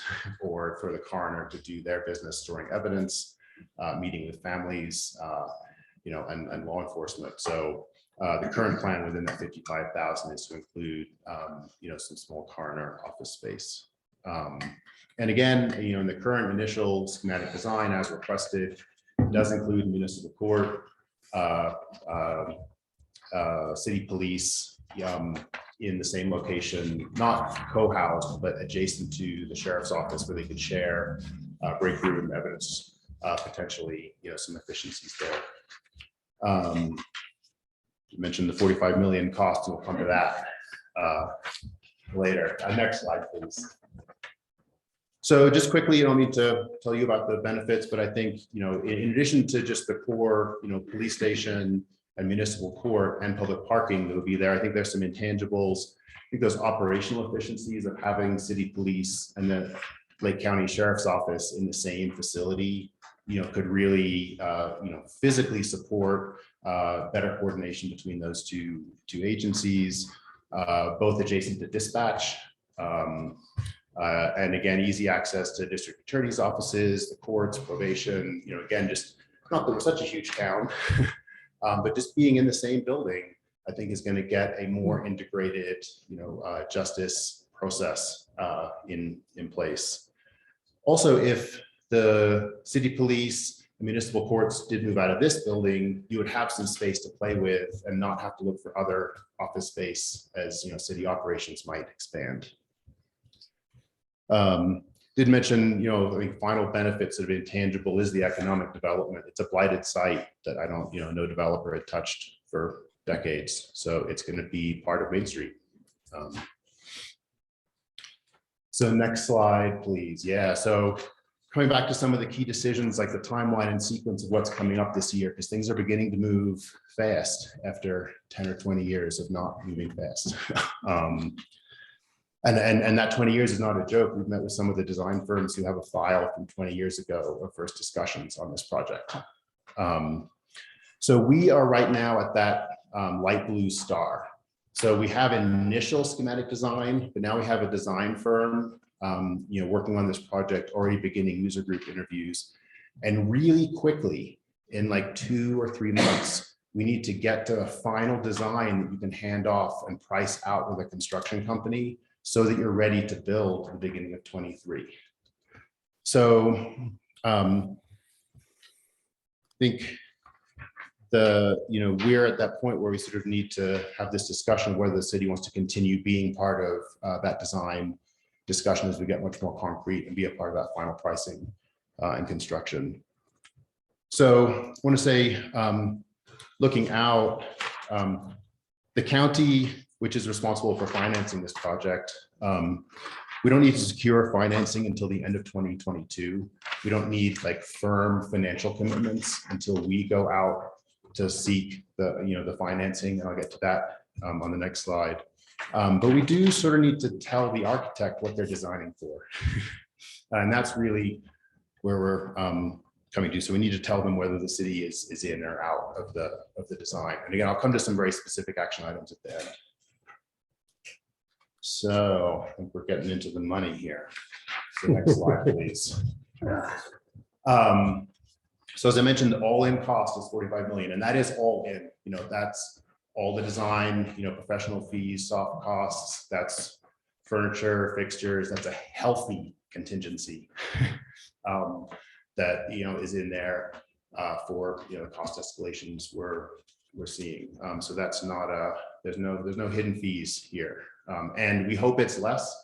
We hope as we go through design that we can squeeze the square footage down, get some more efficiencies once the architect really gets to that next level. But we're not hoping at this point. We're sort of planning for the full 45 million.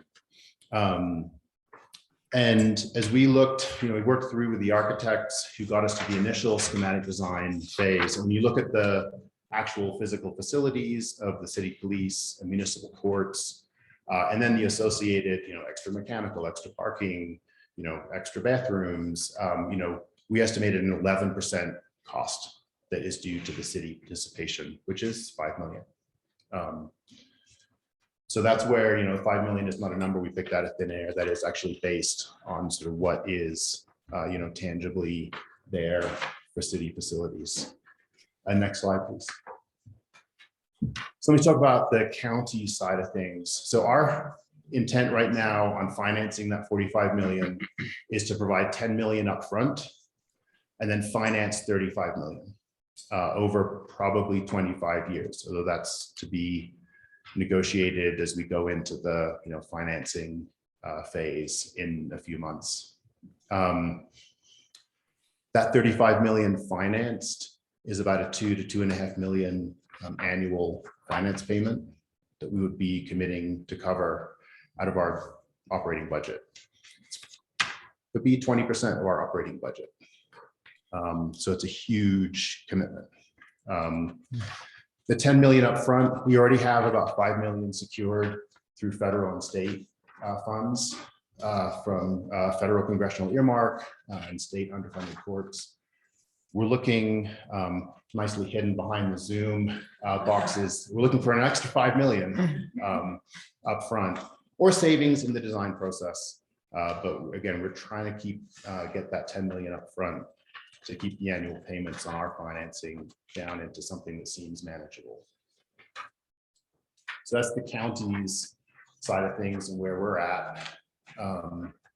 I should also say in our current budget, we allocated 4 million out of our existing general fund towards this project. So we just wanted to make sure we had that available and reserved so that we don't run into money issues in this busy year. So city, so the city contribution, if the city continues to participate, Could be any combination of upfront money and then annual lease payments and also annual operation costs, share annual operating costs. So this is just to get the thought process going. If there was 1.5 million upfront in cash, in initial financing towards that 10 million I talked about, just over 25 years and a 4% interest rate, that's 243,000 in the annual capital lease payment that the city would then be committed to. Again, assuming lots of things, assuming the 5 million, 1.5 upfront. We are not committed to 25 years at this point. It could be longer or shorter, depending on how those negotiations go or discussions go. And then also this 60K for annual operating costs is very rough at this point. We don't even know what the building mechanically looks like. But just to be fair and put that in and not have that be a hidden fee down the road. But that's our estimate just based on square footage of 10% of what the annual operating costs are currently estimated to be. So I don't know way to say it. This is huge money, right? Both upfront and annually. So next slide, please. I don't mean to be here to tell you about your own budget, but just to put that number in context, say 300,000 per year commitment. That's a huge number, but it's not inconceivable, right? We're seeing corresponding increases in property and sales tax at the county. And I also fully understand that just because the revenue is there doesn't make it easy. There are so many competing interests that we're all facing, housing, deferred maintenance, and staff salaries, and on and on. So don't mean to put these numbers up at all to imply this is easy, but just to put that 300K per year in context. And I just say as I look at it anyway, I think this Justice Center and where our current facilities are, both at the county and city, it's probably the biggest item of deferred maintenance in the community. And while it's not easy, no one has a crystal ball on future revenues for 25 years. It does seem like we have a bit of a window of opportunity with political will and money that we can try to tackle this. So, next slide. Yeah, so just to break down what we're here asking for and sort of where the decision points are over the next couple of weeks and months. I think tonight, the request is just to sort of authorize your staff to consider this and dig in and take the time yourselves over the next 2 weeks between now and your next city council meeting on May 17th to ask all the questions. We'll take as many as we have time for tonight, but I think there'll be lots and lots of questions and digging.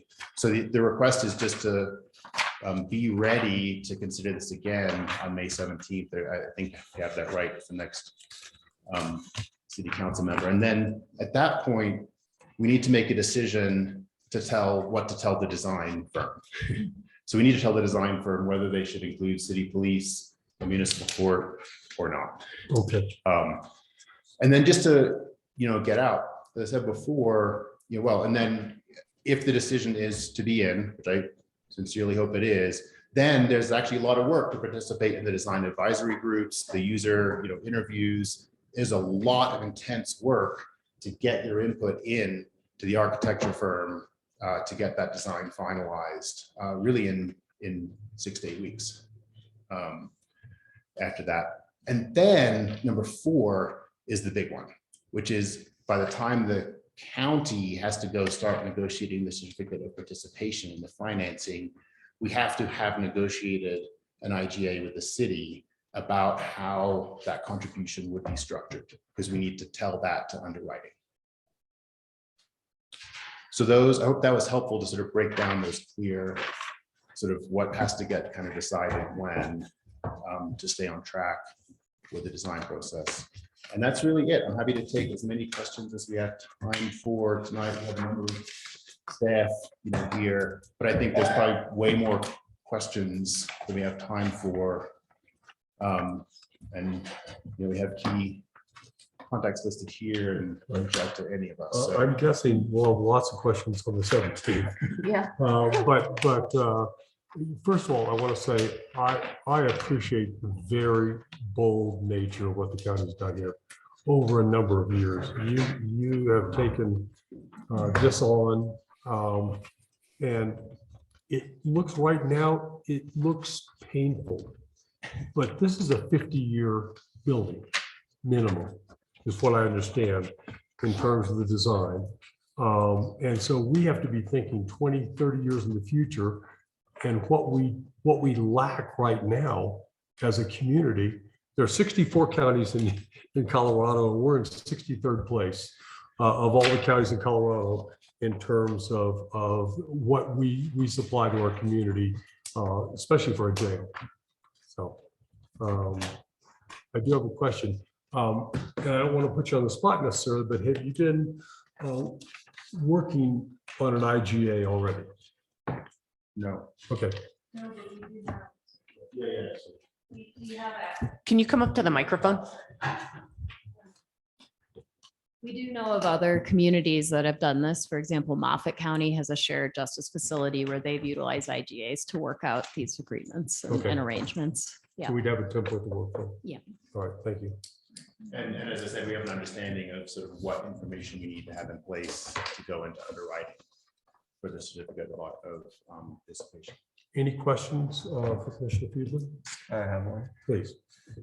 What are you doing to secure communities' buy-in to this project? This seems like a very expensive project, and I mean, quite frankly, I'm not seeing how you're getting the community buy-in right now, given that we've only really had one public meeting where we talked about this, especially given the time frame. I'm kind of surprised that we're sitting 3 weeks away and we haven't really sat with the community to discuss what this building should look like, quite frankly. Yeah. No, it's a great question. I mean, let me say one thing, just to be really honest, is, I mean, the county's legally required to build this. I mean, the state could come in and force us to build and pay for an inadequate facility. So, you know, I hate to say this as an elected official, but no's not no's not an option. I mean, we're spending over $250,000 a year transporting our community members out of county when they get enmeshed in the legal system, sometimes for relatively minor issues. So I just say that, I mean, again, I really don't mean to be blasé as an elected official about what the community thinks doesn't matter. It absolutely matters, but no is not an answer.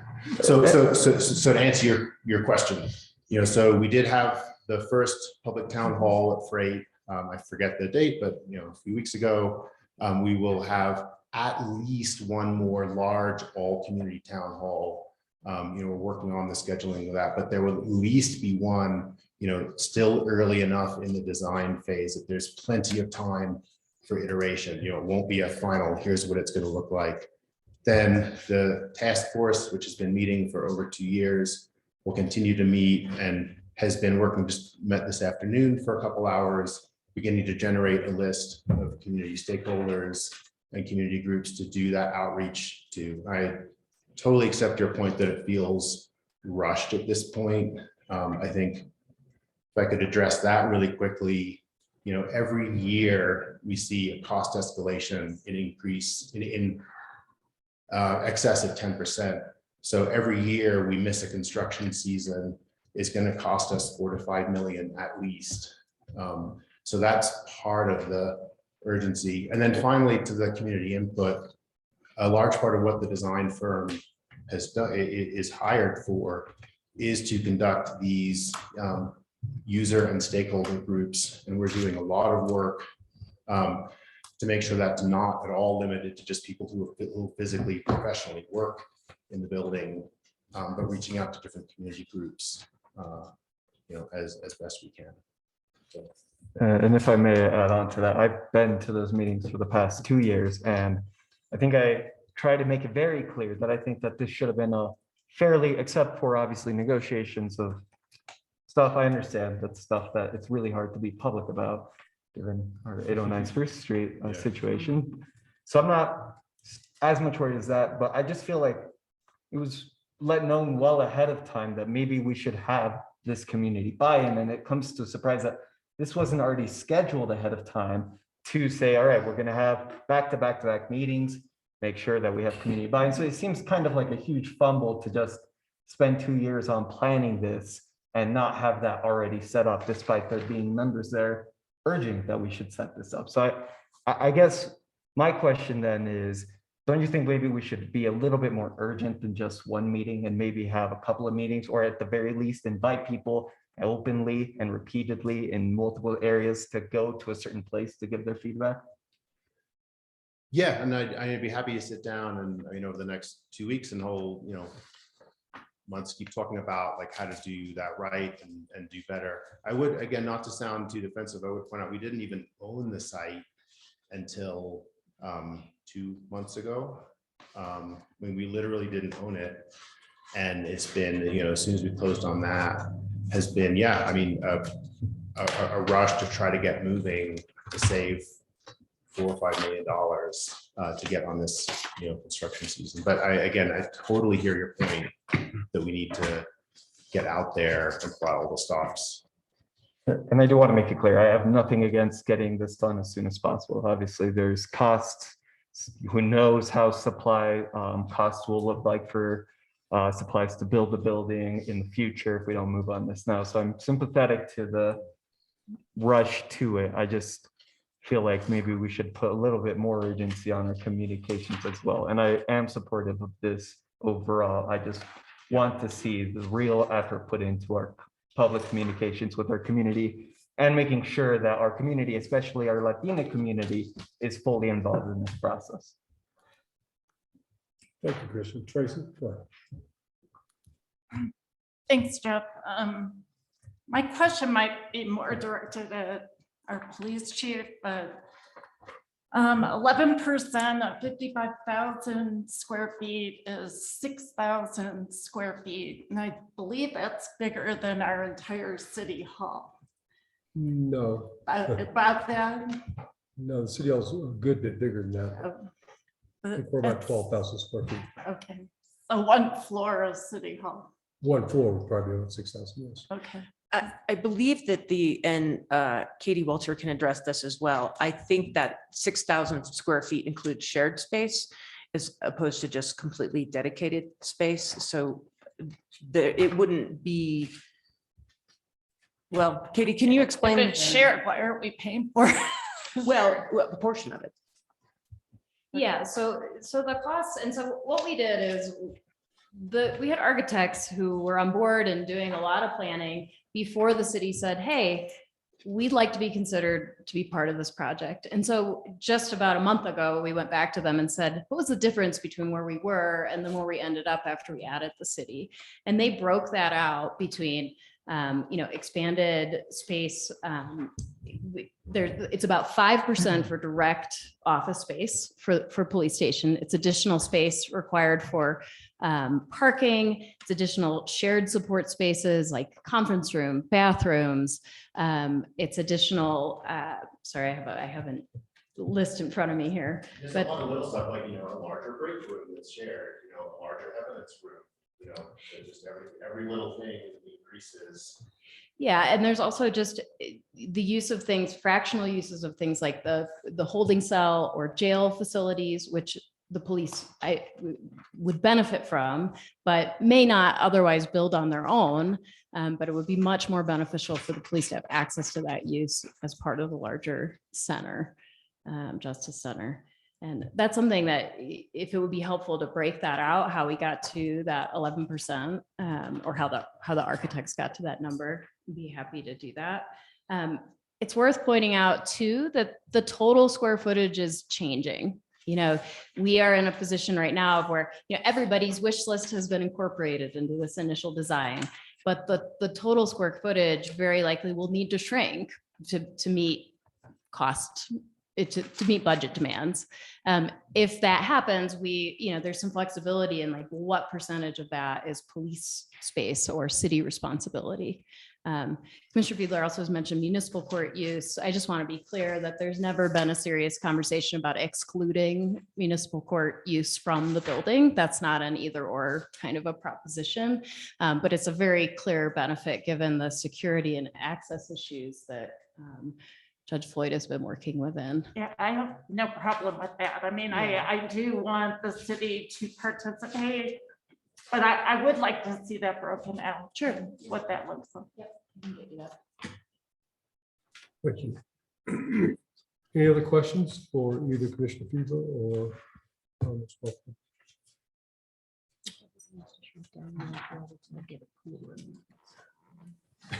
You don't want to hear that?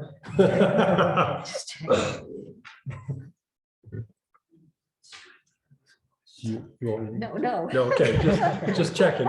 Thanks.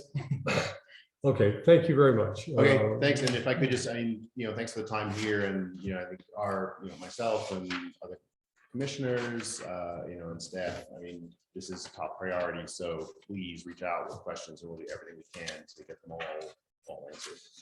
I'd like to repeat, what you've done up to this point is incredible. It's all, I know it's all Katie. Right. So, maybe if I could close, I mean, the action item we were requesting today is maybe you could just, poll city council and see if there is willingness to, give staff the direction to sort of engage in the next 2 weeks. Thank you. Be on the agenda for May 17th. I would like to ask staff, are they comfortable with being ready to make a recommendation on the various pieces of this in 2 weeks? I'm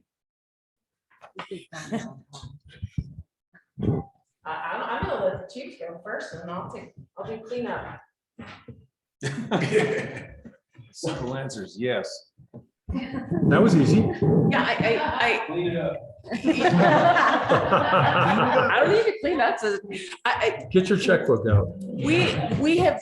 we have met multiple times with Katie and various groups, and the police department has outgrown its space here.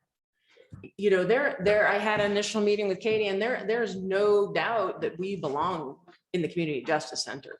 What we choke on is the cost and where that money would come from. And so Katie and I and Commissioner Fiedler, we're gonna, and Chief Edwards, we're gonna have to talk about that, because I think that's the hardest part. Okay. Well, and I think what I would like to hear from staff at our next meeting is some, maybe a little better understanding for myself, a little better explanation of how that would be structured within our expected cash inflow and cash outflow.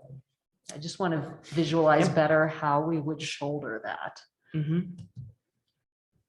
you. I'm going to graphs water the notwithstanding. money tree. Yeah. This is a tough one, because it's a community service, it's a necessary community service. It's expensive. And so that's where we need to. I think the same thing. I think what's expensive now may not look so expensive 20 years from now. Yep. Would also say that 20 years from now, do we want our police department still in the closet? I don't know. No. Good answer. And there's no dispute that the city belongs there. It's just, can we make it happen? Yeah, how to make it happen. Do we feel comfortable giving staff direction to present to us in 2 weeks? And being prepared to make a decision? With options, with financial options. Yes. You can do. You can. All right. Part of this, I just want to understand, you're looking for different options for what the size of the space would be, or just options for paying? We're talking about Yeah. internal options for how we make this happen from a city standpoint. Well, I do want to stress that any upfront payment would not be needed until 2024. And so there will be an opportunity to save for that participation. You just which- made my day. Yeah. Mine too, when I heard that. In fact, we may be paying into 2025, So Okay. that's helpful. Thank you so much. Look at that look. The money tree was watered. Yes. It is 12 minutes after 8. We're going to take, I apologize to everybody who's been waiting so patiently. We're going to take about a 5-minute break. And then we're going to come back here in 5 minutes. 5 minutes? About 5 minutes. You may not know, about 5 years ago. I remember. What, I'd be interested to hear, what impact are we feeling? Was it really because of five that years ago? impact? Was that that long For a long ago? time. Feels like A forever. lot of people don't remember back. I was on that I just committee mean and I like, said, would don't it do have it. cost one thing if So they we had voted passed down it the back heartbeat. then, And it was. now it's gonna be this? And there was funding available at the time. Don't even right, get that me would've started, Mayor. Helped or something? My frustration. Sounds like a fair amount. My husband's still on there. Oh, mistake. Elsa's parents were involved in that one. Which one? That ballot measure. Oh, yeah, 5 years ago. Yeah. Oh, it was 2015? So 7 years ago, or 6.5 years ago. Really? Wow. God. Anyway, it's been a long time. When was Fensky giving tours of the ancient jail? Yeah. That was how long ago? That was long ago. But I think at that time you didn't want to sell. Exactly. And they wanted a sales tax increase. Yeah. Which I told them, you'll never get it. That's great.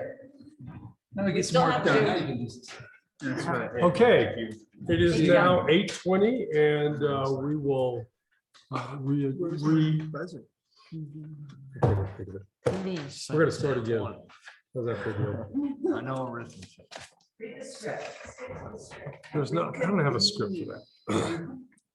Okay, next up, we have Resolution 18, Series of 2022, a resolution authorizing the expenditure of a portion of the city's American Rescue Plan Act funds for employee retention incentives. Ms. Simonson? Great, thank you, Mayor. For those of you who were at the State of the City presentation over a month ago, I talked about goals for 2022. And one of the top goals was employee retention. And when you did your goal setting just in the last meeting, employee retention was one of the priorities. And since that time, I've had to sit down with one additional employee and convince them to stay. So I'm now actually had to basically tell the employee I would not accept her resignation. We are in a place where it is critical that we maintain our employees. Right now, if we lose Lori, who is sitting to my right, we will not have anyone who can do permits or licenses. The same goes for our police department. We have 2 people coming on right now. Until they graduate, we are down to 1.5 police officers. At one point in the time, the animal shelter had 1 employee. So we are in a place where we cannot lose any employees. We don't have any capacity to provide essential city services if we lose employees. So with that in mind, I wanted to find the best ways to retain our employees. We are losing employees for economic reasons. We're losing employees because they can go make money elsewhere, better money elsewhere. And so, as you can see in the staff report, one of the things that we are doing is we're going to get a salary assessment done by our human resources consultant, which I think is really important to find out if we're actually, what our salaries look like. Are they competitive or not? We may not be able to make them fully competitive. In fact, I'm pretty sure we can't compete with many private employers, but we at least will know how far off we are and how close we can get. But the other issue is that we need to do something quicker than that. That salary assessment will probably be potentially on your agenda to look at in a month. Like I said, since I've been here, I have had to have meetings with now 4 different employees to convince them to stay. One, I was unsuccessful. We lost our animal control officer. And so what I don't want to have to do is keep having that discussion, and I want to try and keep people through the summer and through the following summer. So the Treasury Department, U.S. Department of Treasury just came out with their final rules as to what you can do with your American Rescue Plan Act money, otherwise known as ARPA or federal stimulus money. Right now, the city does not have a budget. We have not budgeted how we are going to spend our federal stimulus money. We've spent a portion of it. We've committed $170,970 to nonprofits within the community, which I think is an important thing to do. that leaves us, we had a total allotment of $721,000 in ARPA funds. Those funds must be committed by 2024 and spent by 2026. It's a use or lose. And so one of the things you can spend your ARPA money on is employee retention. This is an amazing opportunity where we have money that is coming to us that is not necessarily allocated. So our general fund money is budgeted for 2022. Our ARPA funds are not. And so it's money that we can use on employee retention, and we can use it quickly. So what I came up with is a option A and option B, which you can see there's two separate spreadsheets, which outline different options for using our ARPA money towards employee retention. And the goal being, let's keep our employees this summer through next summer. This is not backwards looking. This is not longevity pay, where if you've been with us for 17 years, you get more than someone who's been with us for, a year. It's not looking backwards, it's looking forward. So it is basically incentive for people to stay with us. It's not a backward looking longevity recognition for how long you've worked for us. That's a different type of employee perk, if you will. So if you look at your packet, and I'm going to try and get to that page, there are two different options for the incentives. And essentially it breaks out employees into full-time, part-time, buckets of full-time and part-time. And in order to be eligible for the incentive, you would need to be an employee who had 6 months of service as of April 11th of this year for the first allotment, and then April 11th of 2023. The reason for that is we want to incentivize people who've been with us for a while. It doesn't really make sense if you were hired on, let's say, April 10th, that you would get the same incentive as someone who has been here for 6 months. So the criteria is you need to have had 6 months of city service. It could be in different positions, but 6 months of city service in good standing, meaning you're no termination action pending and no completed investigation with a recommendation for termination. You need to be in good standing and be working for the city. So we're not going to try and incentivize someone, let's say someone has taken extensive leave without pay or has gone AWOL. You would not be in good standing, but you would be in good standing otherwise. And then if you're a full-time employee under option A, the incentive would be, I want to make sure I'm on the right page here. For full-time employees, the first bucket of incentive would occur on April 11th, 2022. Full-time employees would be $2,000. Part-time employees would be $1,000 if you remained employed as of that date. If you are still employed with the city as of August 11th, 2023, full-time employees would receive $4,000. Part-time employees would receive $2,000. That's option A. The grand total of that cost to the city for our ARPA money would be $228,000. If you look at option B, it's simple. I just halved everything. So you could see what it would look like if you just cut in half every single one of those buckets. So the first installment for full-time employees would be $1,000, part-time employees would be $500. And then the second installment a year later, $2,000 for full-time employees, $1,000 for part-time employees. This is set up as an Excel spreadsheet, so we can play around with the numbers. We can put in different numbers and I can tell you what those numbers would look like. I did work with Donna to make sure that I have the correct number of full-time employees and part-time employees so that those would remain constant. I have done the research on the effectiveness of incentives like this. And they are effective. There are a lot of factors people leave jobs, mind you. This isn't going to guarantee that everyone stays with us. There are a lot of reasons people leave. They move, they have family situations, but feeling recognized and feeling appreciated, this I hope is incentive for employees to understand. We see them as important. As the mayor said, and I put in my staff report, we can have all the fancy fire engines and police cars and snow removal equipment. But if we do not have someone to operate them, that equipment does us no good. And so that is, I appreciate 100% how hard people have been working the last 2 years and how important our employees are. And I would like to use our ARPA money. I can't think of a better way right now to spend this money is in investing in our employees and letting them know this is a very fast way to offer incentives. And frankly, I think it's competitive because I don't know of other employers that are doing this right now. And that's one of the criteria for the ARPA funds is that it's not something that's commonly offered in the area, or it's not something that's routinely offered, I think was the language, something similar to that. So it is something that's innovative. I think it's a good use of the city's money. It won't come out of the general fund. And it still leaves us with a significant amount of our ARPA money to do other things. So with that, I am happy to answer questions. I have more information in the staff report about why I think this is a good idea, but I want to be cognizant of the time and answer any questions. What those numbers? Pardon me? Sure. And can I, is there a way that I can share my screen or is it? Are you on the Zoom call? No. I was wondering if we could get it up on the screen so that when I'm doing this, we could see it. Is that possible?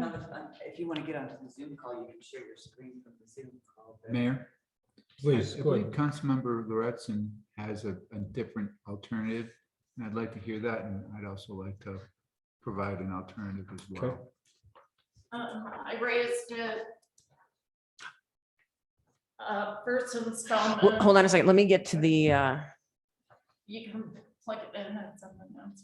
yep, I just needed to get to the spreadsheet. Okay. First installment, 3,000 for full-time and part-time's 1,500. Second installment's 5,000 and 2,500 for part-time. It's amazing. I wish I got a bonus like that in the federal government. Right. I just did a master electrical permit for Public Services of Colorado and got $750 and the taxable was $500. And that was a statewide permit. Have you considered working for the city? Some positions up. Yeah. We already paid the So, big bucks. I actually was proposing something different, which was. Oh, wait, but actually- let me actually run these numbers because I think it's probably helpful to break them out. So Councilmember Lauritsen had proposed, I want to make sure I got this right. The first installment for full-time employees would be $3,000. The second installment, or the first installment for part-time employees would be $1,500. The second installment for full-time, $5,000. Second installment for part-time is $2,500. So that total would be $304,000. So that's, if we revised, I just revised option A. So option A would go from $228,000 to $304,000. And that would be about split of how much? Let me go back to my staff report. So our ARPA allotment was $720,000. $721.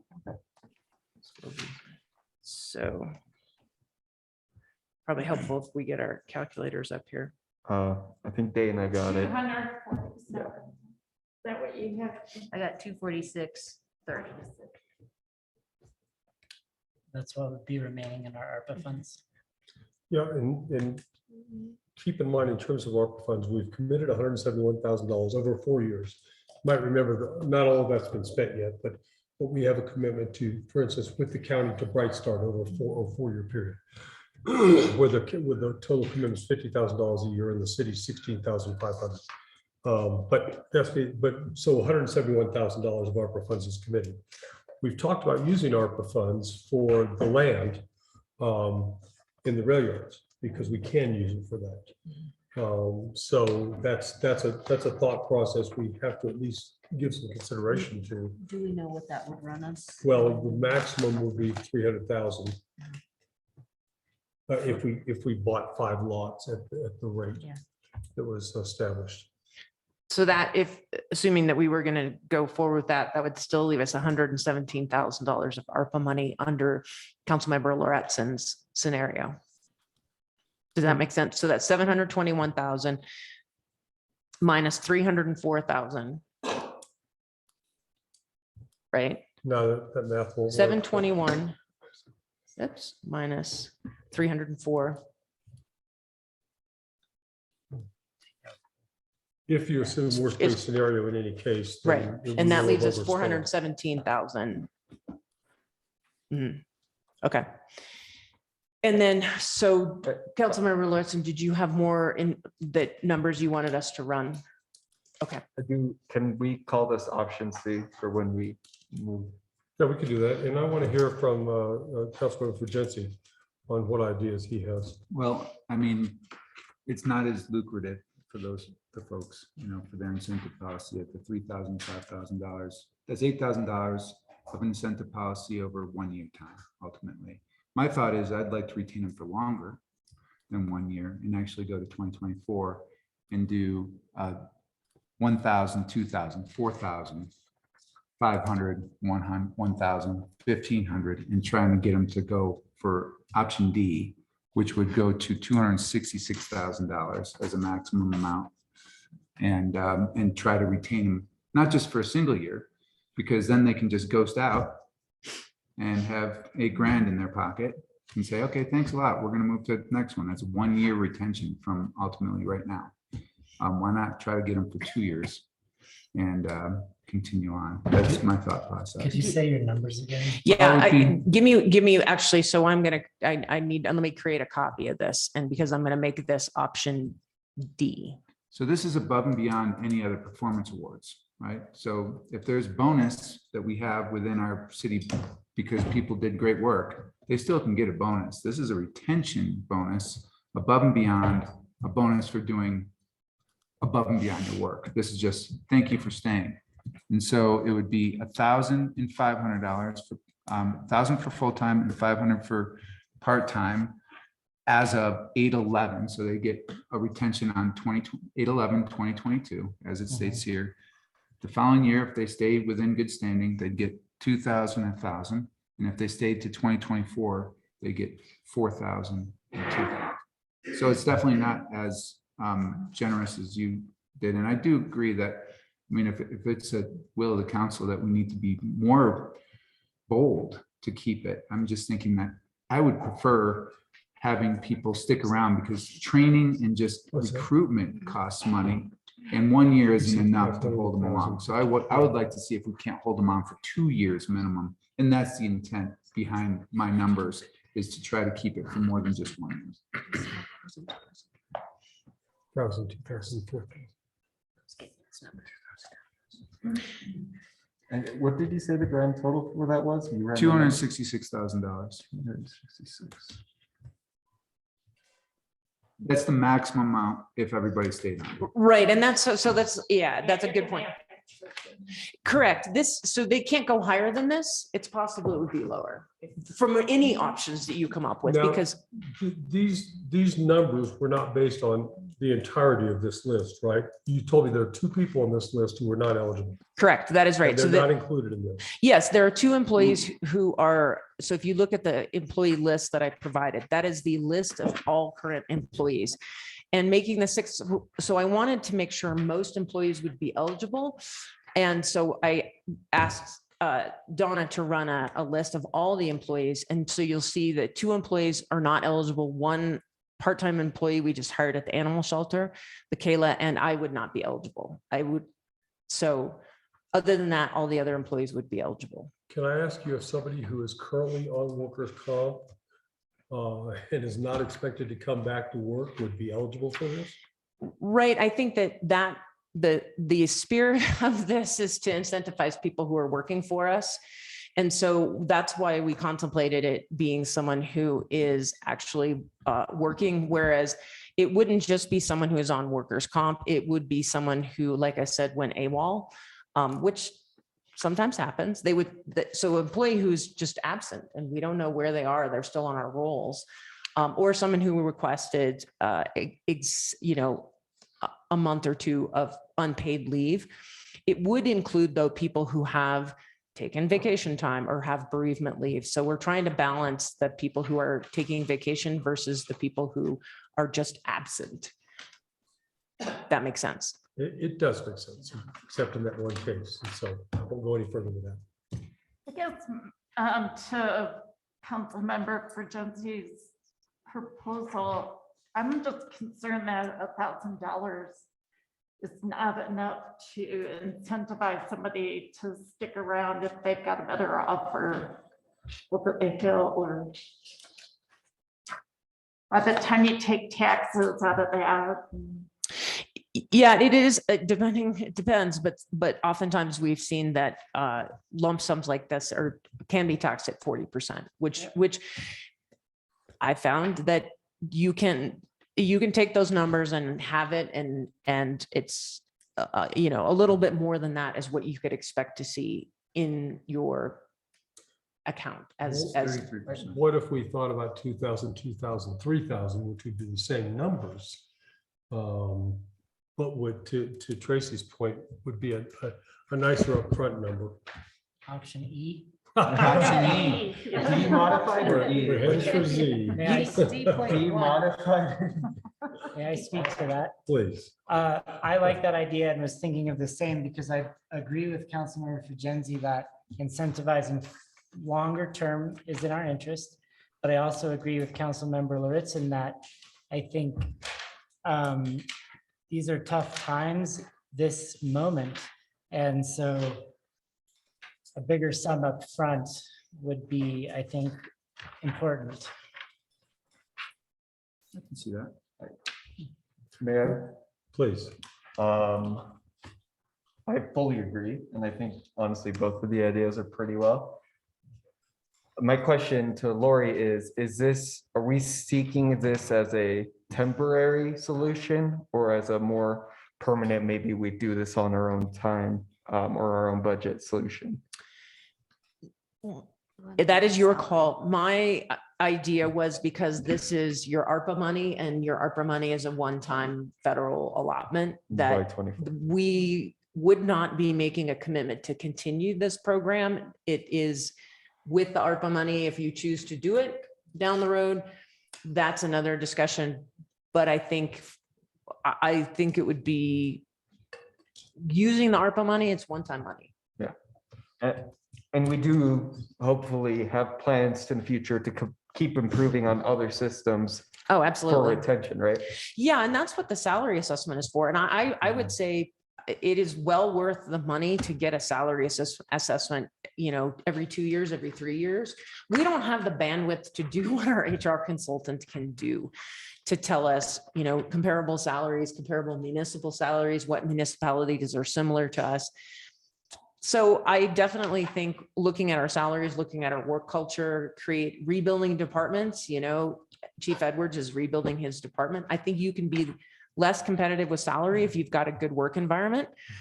We need to work on a lot of that in tandem. But yes, this is to get us through the next couple of summers. So I'd like to ask City Council, are we willing to make a decision tonight? And the reason I ask that is Ms. Simonson is holding an all-staff meeting tomorrow at 9 o'clock. I mean, if we don't want to reach a decision tonight, that's okay. But if we're willing to reach a decision tonight, she can announce it tomorrow at the staff meeting. That's all I want to say. How important is it that we have 300,000 left in ARPA money to commit to the 5 units? It's not important. We can make up from the general fund. There's a lot of ways to approach that. If we had $200,000 left to do that, then I think we'd be fine. That's what I think personally. We got to be fiscally prudent. I am all in favor of making the decision today. Okay, do we have any consensus between Max and Tracy? I like there's a mix that Cisco was talking about in there. Trying to incentivize for more than a year, but provide more money. Do options. upfront. Option I was Cisco. agreeing with the mayor on option E, I Well, we believe. talked about 2,000, 2,000, 3,000. For the Okay, full-time. so slow down for the mathematician. So first installment for full-time employees is 2,000? Yes. Okay, done. Okay, and so that would 811. make, wait, so that would make part-time 1,000? No, I think part-time would stay at 500, 1,000, 1,500, me personally. I don't 500, think- I don't think 1,000, the same 1,500. incentives, are needed for part-time. That's just my opinion. Well, okay, so let's let's then just stick with full-time for a second. So the idea is first installment, 2,000, second installment, 2,000, third installment, 3,000. 3,000. Okay, there's consensus on that. Okay. And that is easy. I'm gonna redo this so it does the math for us because I didn't have one set up to do the math for a third installment, but I can do that. Okay, so then first installment for part-time agreement on 500. Yes. I like the 2-year. What is it? What's the average hours of work a part-time employee? 30. 30? So should it be? Or 32. I mean. It is, well, but- some of our part-time employees work not half of a full-time. Right. They work 30 to 32 hours. Well, we have two of them that are working 30 hours. And There's only- we have a couple, Dan Breyer, very, very part-time. He might be averaging 10 hours a week. And we also are, yeah, and we were hiring assistant manager for the shelter at 32 hours. Could we break out like two different part-times? Like my malpractice insurance identifies sort of a low part-time and a high part-time and Yeah, we have, have another part-time person who's, well, he's not even eligible, but he's only working about 15, 16 hours. so like Judge- maybe that. Judge Floyd, I don't know how many hours she actually works, but it's a once a month commitment. Could we do like the low part-time, that 500 and like a higher part-time, 1,000? Can we put an hourly, Yeah.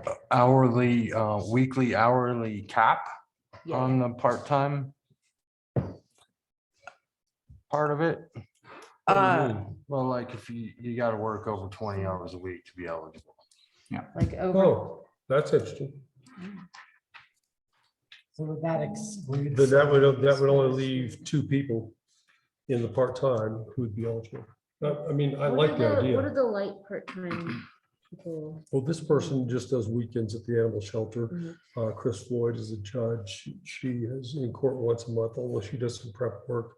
Dan Breyer is just a trainer for the police department. He comes up, he works for Summit Fire and he comes up and does training for us, but it's sporadic, let's just say. I would be in favor of having a tier that's like 10 to 20 and a tier that's like 20 to under like 30 or 20 to 32 and then full-time.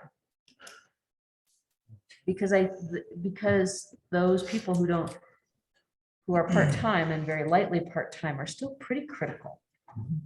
Okay, I would agree that Dan Breyer and Chris Floyd are critical. So. I would say animal shelter. Well, also. that person is not eligible, so it doesn't Okay, matter. well, fine, but You He's a got new that hire. Excel spreadsheet expanding over there. You got some more columns.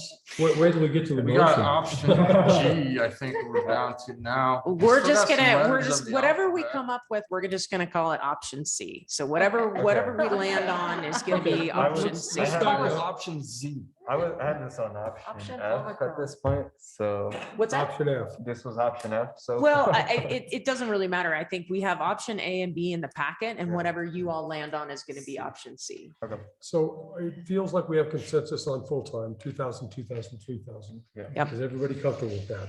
On the part-time, Dana would like a two-tiered approach. Anybody working at least 20 hours a week would be in the, 112. pardon me, like a 112. 112, okay? Okay, so we're gonna, 500, 500,000. 500,000. I know divided by 2. It's a nice thing. So that'll be like 20 to After taxes and 32 hours. Okay, Divide by and then the two. other two people who are under 20 hours a week would be 500, 1,000, 1,500. Oh, Oh. fancy. I don't know. I thought we were going 500,000. I think that otherwise, yeah. like 500,000? 500,000. Yeah. 5, and 1. Okay, can we, That's fine. I just want to, yeah, Okay, I want to get a couple definitions. got it. 5, 5, and 1. I want to get a couple definitions on the part-time, because I think we maybe have settled on that, and I want to make sure I capture that. So we're gonna do two separate part-time categories, and one is the part-time over 20 hours a week, correct? Yes. And then the other is, Under 20 hours a week. mhm. And do we have two in each of those categories? You were Yeah, really we have to starting to go wake up together. here. Right, I'm so- starting And to what cover. are, Wow. did we have an agreement on what the last numbers is? Is it 500, 500, 1,000? Is that- Yes. Okay. Yeah. Just going for the same pattern. Mayor, may I ask a question? You may. Ms. Simonson, let's say the planner comes on October 1. No. Wait, what's your question? I'm just saying, after, Down to and they do No. not have 6 months of service, right? But then all of a sudden they have 6 months of Nope. good standing. Starting October 1 of 2022, are they then eligible for the retention starting in 2023 and then in 2024, so they can get Do 2,000? you, and then you 3,000? read the criteria, right? You read the criteria that says that if you read, on the spreadsheet, it says for the subsequent criterias, you had to have received the first allotment. Well, that's what I'm saying is Yeah. that, I mean, how do we, this is a snapshot for today, Mhm. but what about future people coming in? Can't they opt in? I know that, and that's why I'm asking about that first criteria is what happens, we have these funds. I'm just asking, the planner all of a sudden is here. They've been kicking butt, making tons of great decisions and everything, and they're a super rock star, getting the key to the city, and then all of a sudden they don't get an incentive policy with Correct. everybody else. Here's the problem. We have to commit to these at a certain point. Make a commitment. You can't leave it loosey-goosey. In other words, it can't be, some scale that you're not aware of going into the future. I'd say if that person is doing that good of work, that money would have to come from a different bucket. And that may be a merit, and so that's, the mayor's right, we need to figure out what the budget is for this, and so right now we've got 36 full-time and 4 part-time who would be eligible, and so the reason I set it up the way I set it up is that you have to receive the first installment amount, that gives us fixed numbers, so if we hire later, then this is also something that you could revisit. So let's say you make the decision right now that in order to receive the second and third installment amounts, you needed to receive a first installment amount. Let's say a year from now, you decide that you would like to change that and you still have ARPA money and you would like to change the criteria to include additional employees who are hired subsequently. You can certainly do that. If you have the budget and the money to do it, you could change these or the criteria for second and third installment amounts, should you would like to do that. Do we know what the grand total is of that option C? No, we have no idea. No, because I don't know that we've landed. It was the same as the one before. We just kind of moved things around. So the grand total will be 264,000, leaving 286,000 in the fund balance. Thank you. Do we feel like we have reached consensus? Well, one, I just wanted to make sure I understood, and actually, the easy part is the full-time, 2,000, 2,000, 3,000, correct?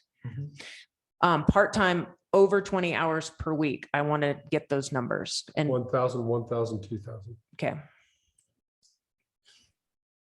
And under 20 hours, 500, 500, 1,000. hold on a second. And I'm not going to be able to do these calculations because I keep adding too many fields and I can't create the math to make them, but so I think 500. Dana's got us covered on that. 500, I'll fix it when we finalize it, but I won't be able to fix it tonight. So Okay. 500, 500, 1,000, and then 1,000, 1,000, 2,000, correct? Correct. Gotcha. Okay. So my real question is, how loosey-goosey can we make the motion? Well, though it's written so Yeah, it's that pretty easy. it's written so that you can basically, we wrote it so you can say Oh, just the. under times. option X. Gotcha. So you can say under option C as captured in the discussion that occurred this evening. I see, yes. Are we good? Go for I it. think we're good. Councilmember Luna Lally. I'm so sorry. Can I interrupt you guys 1 second? Yes. Just a really quick semi-minor thing. You guys have the part-time category broken up into over 20 and under 20. I would just suggest that you guys have one of those categories include 20, as in 20 and over or 20 and under, to make sure that if 20 and over. So we. 20 and over, under 20. Equal to 20. I actually wrote 20 to 32 hours under my high part-time and less than 20 under my low part-time. Yeah, so you had it figured out already. Yeah. Yes. She already So had the let's totals. get the language right though, because we're Christiana, I understand, but I want to be able to announce it clearly tomorrow. So how did we land on the discussion of the first part-time category? What is the language that everyone prefers to use? Working at $20 or 20 hours or more. 20 to 32 hours. When does Right. our full-time? Yes. Well, that's what we don't want to do. Let's just pick that. That's like, shit, that makes it a little harder. And I don't know if Donna's still on the line, but so how about if we say over 20 hours per week, correct? 20. 20 to 32 hours. Well, Nope, I don't want to do the over, nope, I don't want And to. over. Yeah, 20 and over. 20 and If they're still part-time, Yes. they're still categorized as part-time. So if they're working over 32, they're still considered 20 and over. part-time. 20 Okay. and over, 20 and and then over. under 20. Yes. Gotcha. Yep. Okay. Christiana, does that work for you? yes, I just didn't want to leave out the 20 hours a week, people. Thank you.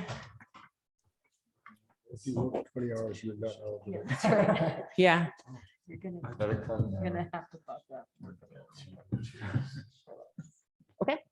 Not my preferred. Councilmember Luna Lam moves to approve resolution number 18, series of 2022.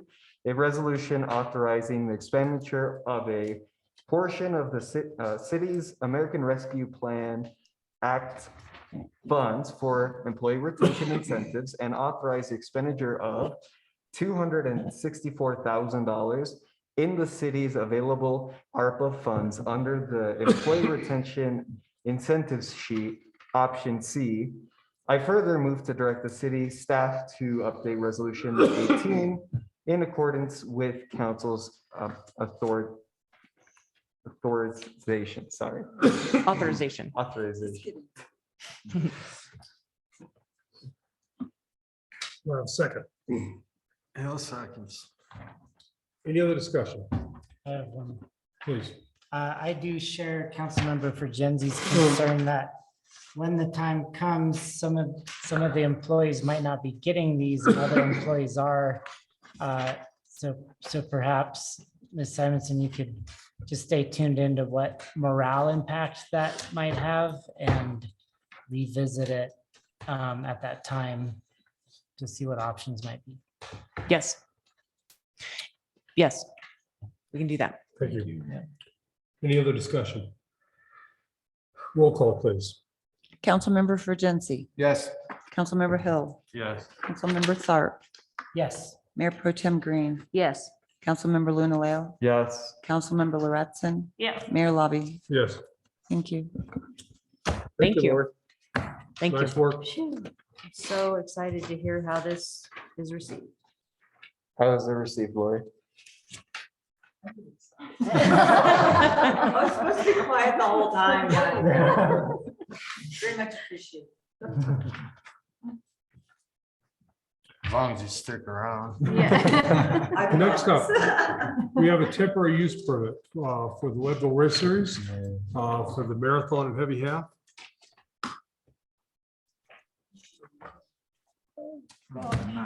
Anybody still alive? I don't see Tamara anywhere. I don't know if there's anybody on Zoom who's representing the Leadville Race Series. It would appear not.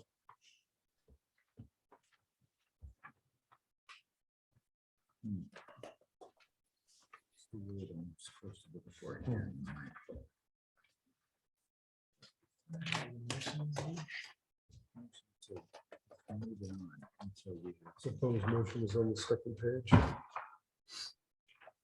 Is there any discussion about this? I mean, they've done it for many years, obviously.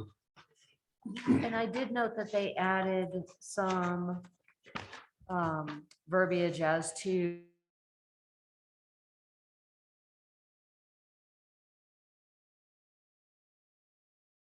at least on paper responded to some of the concerns that you raised, Tim. I believe Lori Ty she's been to these meetings preparatory for the TPs for all the race series. Can you give us some insights into what those conversations have been like? Yes, the county and just about every agency has been involved in the last meeting that we had, and they have addressed parking issues. They have addressed shuttles, and they have also addressed the need for private security hired by Lifetime Fitness. The Rangers are not as available as we thought they would be. Sheriff's Department, Police Department are both pretty, so they have agreed to hire shuttle drivers and do parking at, they've even requested some of the other fields in the county, from the county on their TUP. So they're definitely addressing some of our major concerns. I did also give them council's information and ideas about maybe having a local coffee place go down to the high school and do some of their stuff down there so that we could relieve some of the pressure on the city, and they would consider it. They haven't had any, nothing's really been set as far as that goes, though. Thank you. Any other thoughts, discussion? May I ask, is that element of security in this application? No, it is not. It's just been in conversations we've I had. feel like that's one thing, but then I have a couple of questions that I feel I can't get addressed without a representative here. I'd love to know more what the shuttle would be like, what the timing would be, what the regularity would be. And again, this is the only application I have received from Lifetime. There are 3 other events that I have not received them yet. If you want to continue it, that's up to you guys. There's time to continue it. And I mean, they're early in this application, so. That would be my recommendation. Mayor, if I may. Please. I too have concerns as well. It's not just for this race, but the other races that they're going to be proposing. I know that the Trail 100 and mountain bike race, folks citizens don't like when participants or spectators are using their private property for a bathroom. And I would also like to see them getting in the habit of perhaps putting up porta johns where they're coming back into town, not only for this race, but other races. So we're providing some more opportunities for that not to happen. Okay. And that was addressed at this last meeting. That specifically was addressed at this last meeting. Okay. Just letting you know, and their plan is to get more porta potties. Christian? Yeah, I kind of echo Councilmember Tharp's concerns. I don't quite feel comfortable making a decision, given that we don't really know what the shuttle is going to look like and the real commitment, I guess, to the security. It sounds like that should be included on here as part of their agreement to have this and not just a pinky promise. It sounds like, if I'm reading city council correctly, we're looking for a continuation. We need to do it to a date certain. It looks like May the 17th is not a great date for that.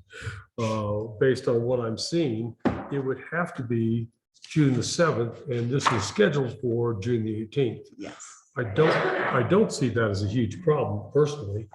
What does everybody else think? I mean, I can't see us not granting it with certain questions answered. No, they've done a good job with all their events. It's just, I know there's some issues from time to time. But I still I'd like them to get serious about the shuttle idea. And we've talked about it for a long time, and they seem to be very willing to do that.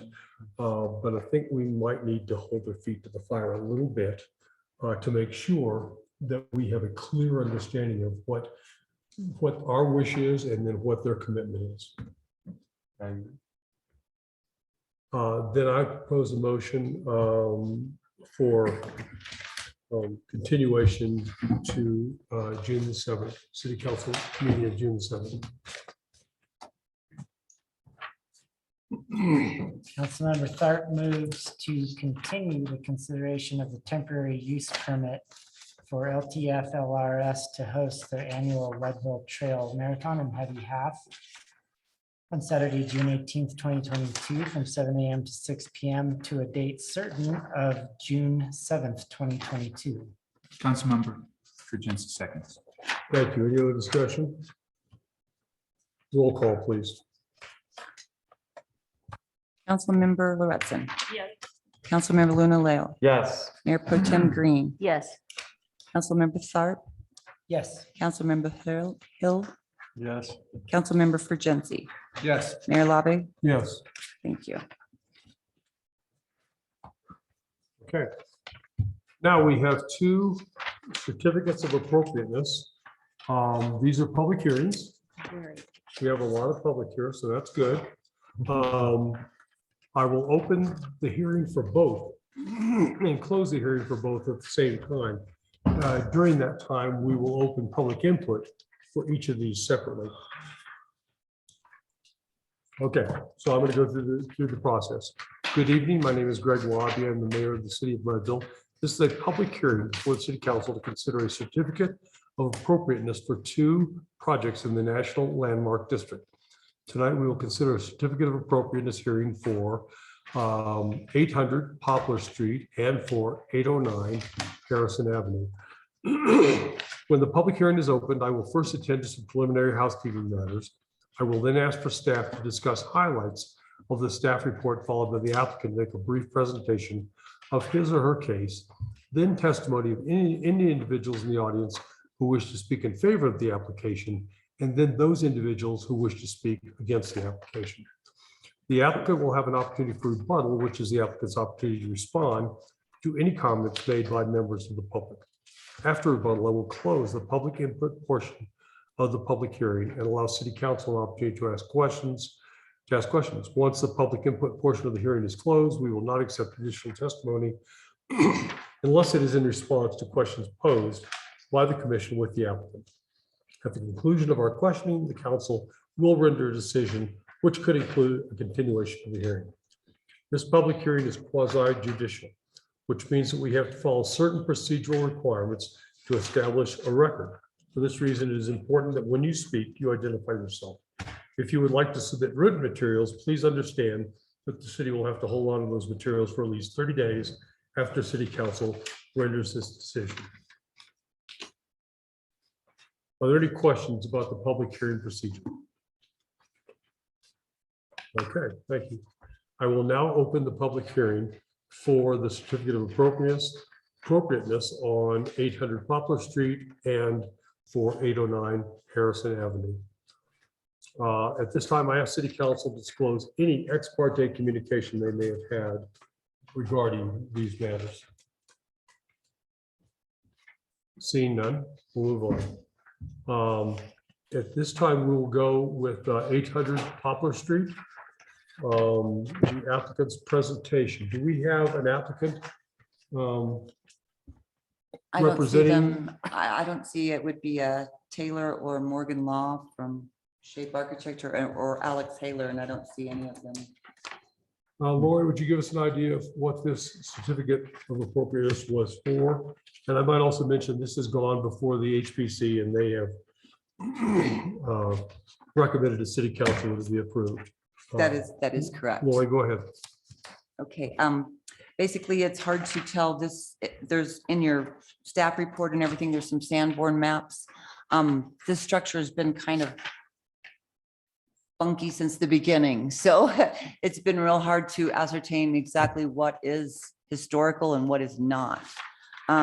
It's kind of pieced together and it has been since the beginning. So it's kind of strange.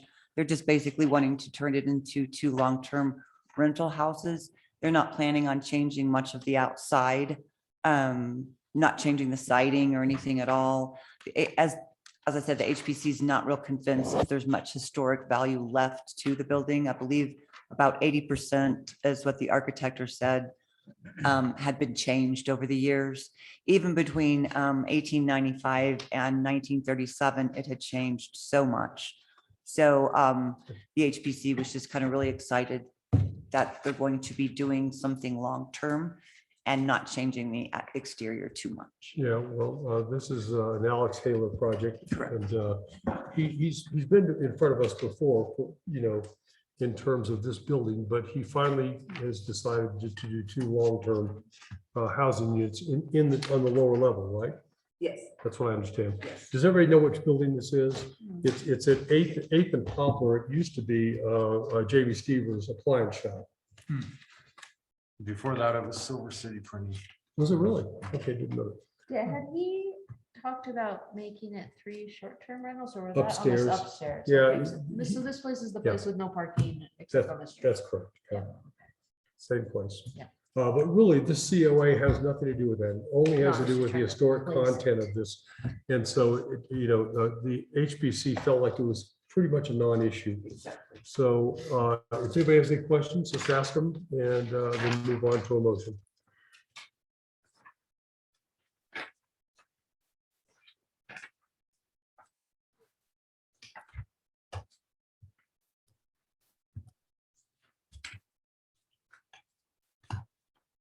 Councilmember, Councilmember Luna Lab moves to approve the certificate of appropriateness for rehabilitation renovation at 800 Poplar Street, Leadville, Colorado 80461, based on the criteria set forward in related COA application materials and staff report dated April 26, 2022. The City of Leadville's Municipal Code, Section 17.44, and the 2015 Leadville Comprehensive Plan. No second. Thank you. Is there any other discussion? Roll call, please. Councilmember Fergency. Yes. Councilmember Hill. Yes. Councilmember Tharp. Yes. Mayor Pro Tem Green. Yes. Councilmember Luna Leal. Yes. Councilmember Lauritsen. Yes. Mayor Lovett. Yes. I Thank you. completely forgot to open the public hearing portion of this, but since there's no public here, I think we're okay. We gotta keep it open. Christiana, don't shoot me. Right. All right, this public hearing is still open. Next up, we have a certificate of appropriateness for 809 Harrison Avenue. First, we will hear from the applicant.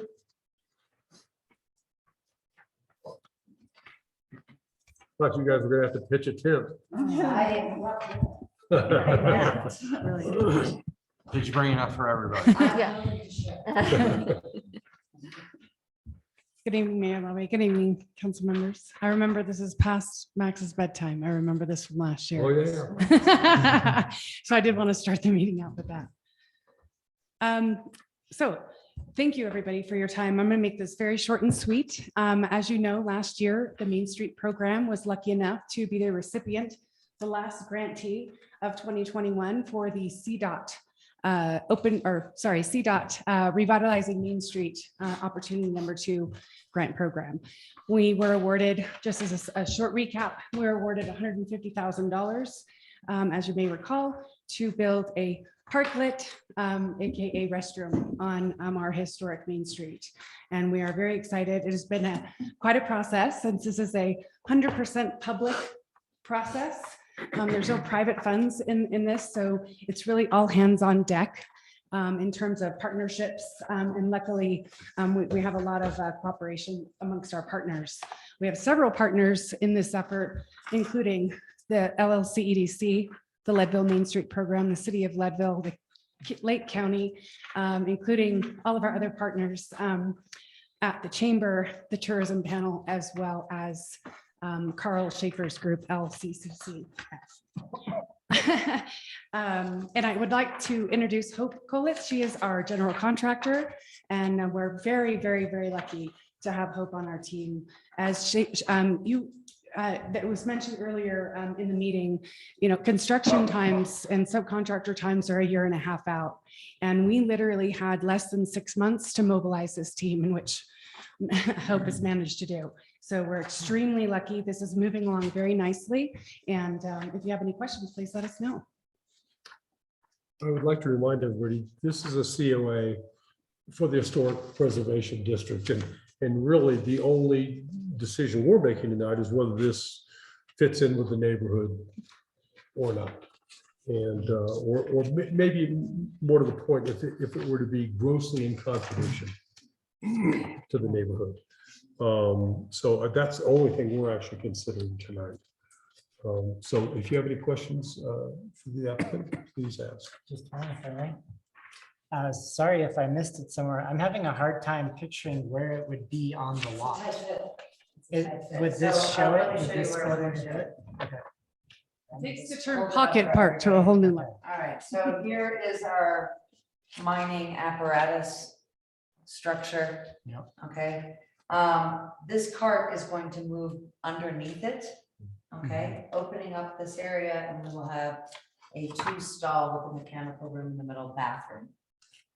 It's concrete. It'll have 5.5 lap siding, which does not match any of the buildings because they all have different lap siding measurements around them, so it kind of matches in that. But it will fit in the grassy knoll, if you will, area of that whole section there. So the way we're gonna lay it out, and I think in your package, do they have a little sketch? They didn't have A and B in here. Yes, we're gonna go with the B. I didn't see them in here though. You didn't see the A and B in the I did package? not, unless I'm just missing it. Is it in there? I wouldn't be surprised. That's okay. I haven't actually got it.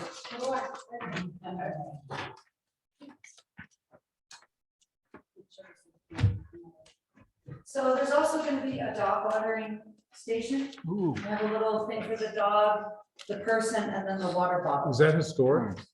It is historic. Thank It is. The dogs have been watered for years. Is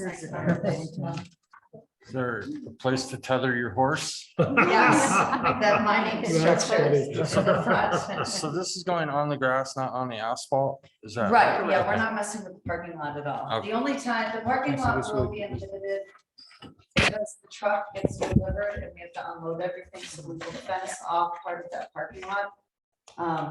I want this done, and it has to be done by the end of September, or by the beginning of September. So that's that.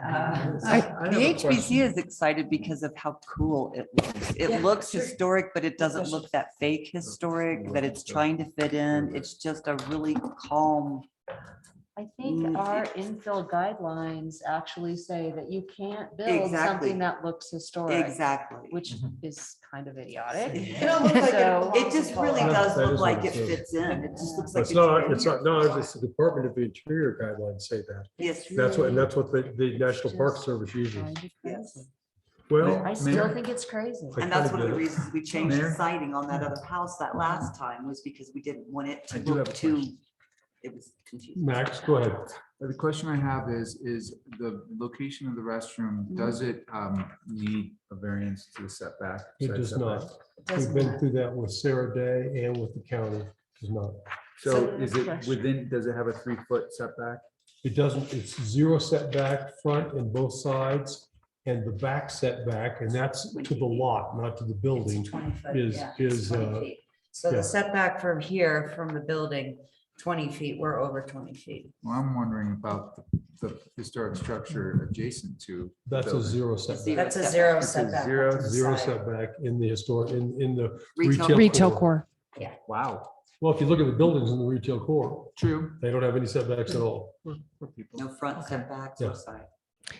And the vent system, is it like flush toilets and everything? So just, okay, that's great. Yeah, and that's electric. gas. And this is a year-round public Nice outhouse. restroom. Yeah, there's a little bucket with some lime. Some wood chips. There you go. It's also heated. Sweet smelling toilets you got on Mine. board, sir. It is heated, it is heated. I- Yes, I know, right? And my dog goes over there instead of going to the upstairs, you know? I would like to point out one more thing, just before we continue on. Please, Quickly. I want to point out that the intention of this project through our CDOT partners is not to build a restroom. So I know if I'm being a broken record, I'm sorry.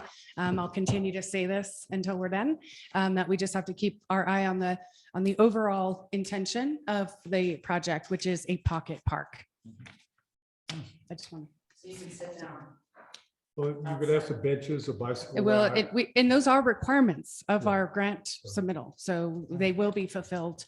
And those are called out in our, and if anybody would like any of that information, the EDC now is equipped with a modern tool. It's called sharing electronic documents without emailing them. It's amazing.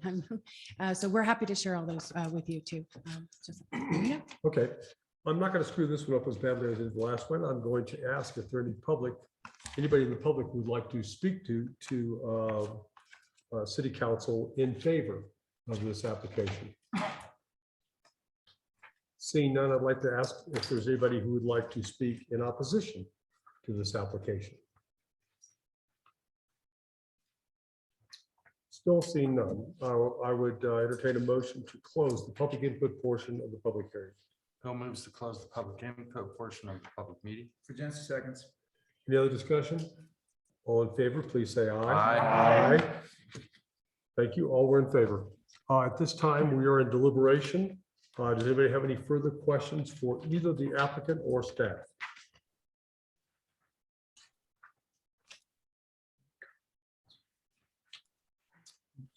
Please.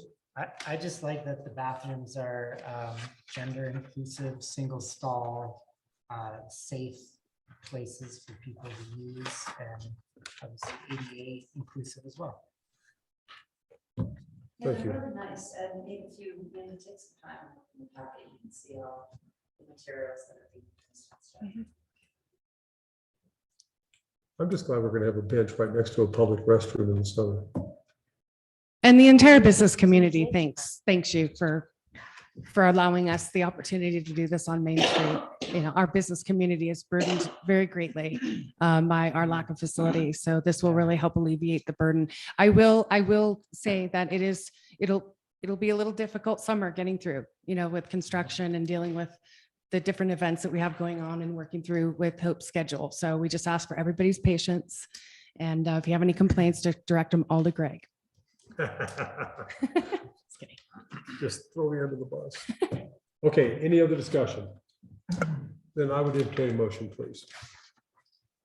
Bill moves to approve the certificate of appropriateness for the addition of a public parklet and restroom facility at 809 Harrison Avenue, Leadville, Colorado, 80461.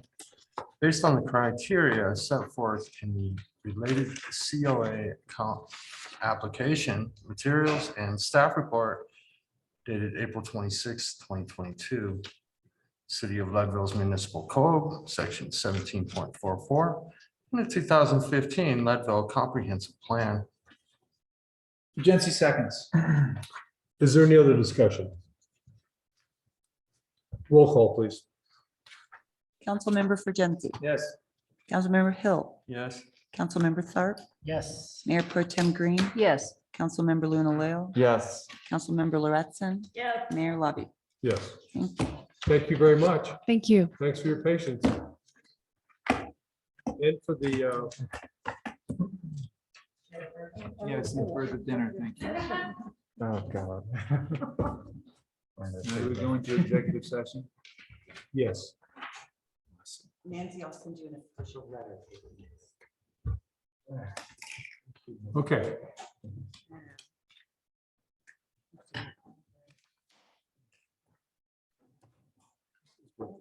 Are we doing executive Wow. session? Good night. We're throwing you out. I know you don't want to leave, but you have to go.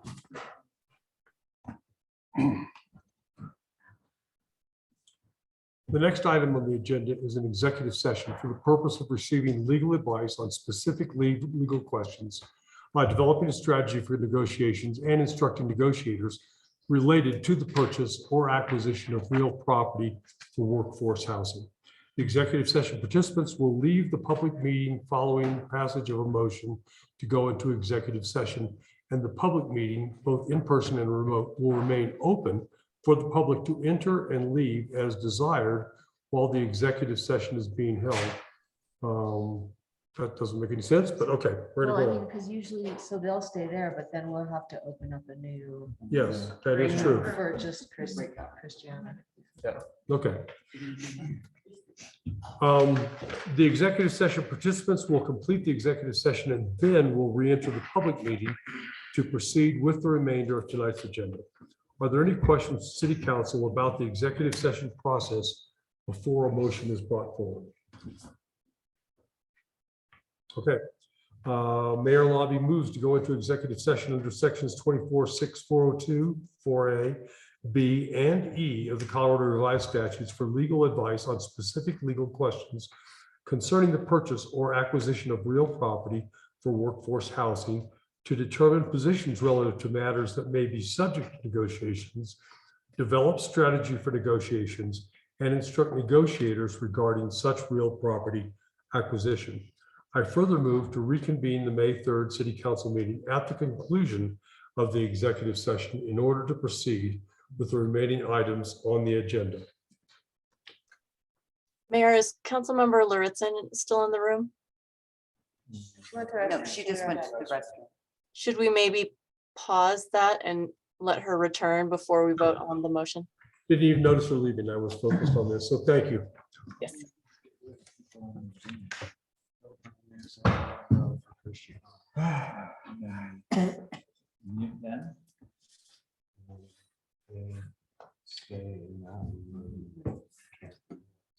Lori, are you ready to switch recording devices?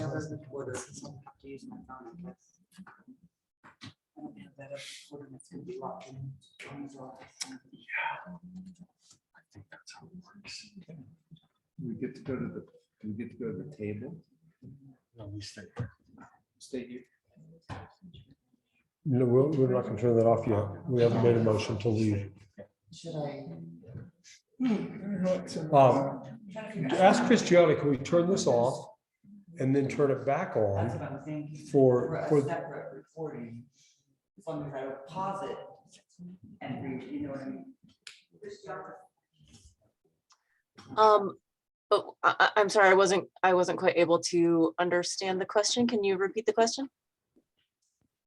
We're wondering if, once we convene the executive session, if I stop the recording device and then we usually use two different recording devices and I don't have the second one. So we were just going to use this one, be sure to stop it and then start recording again. Or what would you suggest? I guess meaning that you would use the recording device for the executive session, but not for the people who are on Zoom and still participating in the online public meeting or waiting for us to come back. Correct. Okay. Yeah, that's fine. Okay.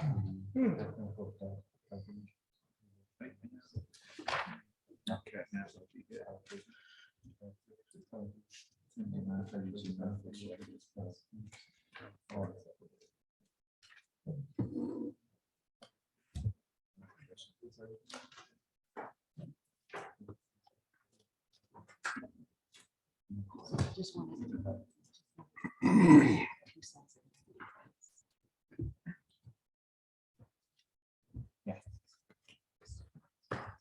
Okay, we have a motion. I would entertain a second on that motion to go into executive session. Hill seconds. Roll call, please. Councilmember Fujensi, Yes. Councilmember Hill, Yes. Councilmember Tharp, Yes. Mayor Pro Tem Green, Yes. Councilmember Luna Leal, Yes. Councilmember Lauritsen, Yes. Mayor Lobby. Yes, all 7 have voted yes. Okay. It is May 3rd, 2022. The time is now 9:29 PM. For the record, I am Mayor Greg Lobby, as required by the open meetings law. At this time, should we turn this recording Yeah. off? Yep, we need to go into the private executive session now before that, Mayor.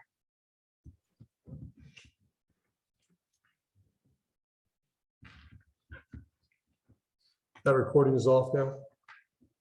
I believe we still have to turn off Zoom recording and break into a session. Okay.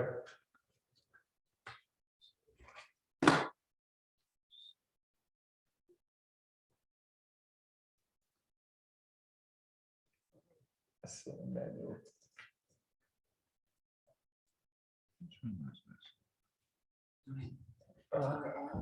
Yeah. First, go to the sign on the top right for room 1. And then, yep, and then open all rooms. Okay, there's extra room. And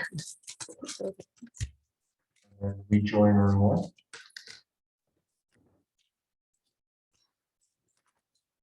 Yes.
Okay, the time is now 10:32 PM and the executive session has concluded.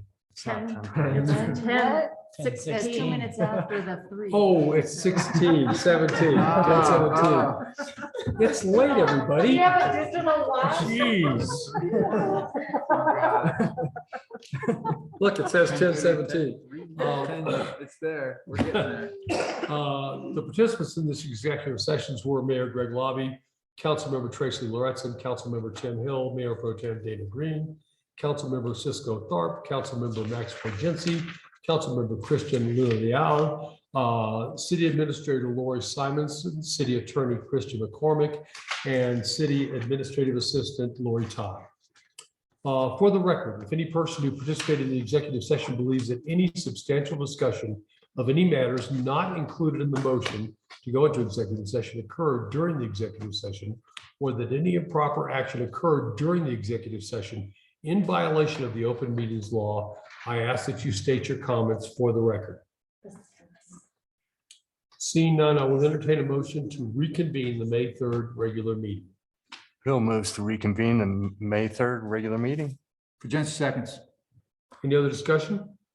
All in favor, please say aye. Aye. Any opposed? Any abstentions? Thank you. All were in favor. We're back. Who's here? Huzzah. Next up, we have public meetings planner. I think Tim already mentioned the Wizard of Oz on the, 12th, 13th, and 14th. Awesome. Should be fabulous. I know who's playing Dorothy. Do you?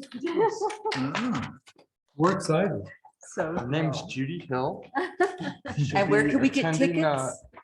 After the performance, next fall, she'll be attending the CU Theatrical Music Program. Wow. So we're very proud of her. That is fantastic. And she's extremely talented. I would highly recommend checking that show out. It is a glory. It probably will sell out, so And an you'll want to get unbiased tickets. review at that.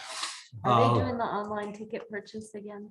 I'm not sure. I'm not I sure didn't come either. armed with that Hasn't been kind of quite as advertised. information, but I wanted to remind everybody, we have the 9 o'clock staff meeting tomorrow. If anyone would like to attend, hosted by Ms. Simonson. And based on the work tonight, she'll be able to make some announcements regarding that. Thank you. If she can remember what option C.4 was. 12.1. I would like to mention on Thursday, the 5th, is the Board of Review. They met last week and I wasn't able to go out of direct conflict. They're talking about the 2018 code and adopting that, which makes me a little crazy, but nonetheless, it'll be in at CMC room 317. And Mayor, there was a mistake on the public meetings planner. It left one event out that is actually on Thursday that I think we should add. It is your birthday. On Thursday, really? Thursday's the mayor's birthday. No. So in answer to Cinco de the Mayo? third grader's question. No, actually, it's not. It's She's not. wrong. My birthday, I'm not having one this year, Oh. as it turns out.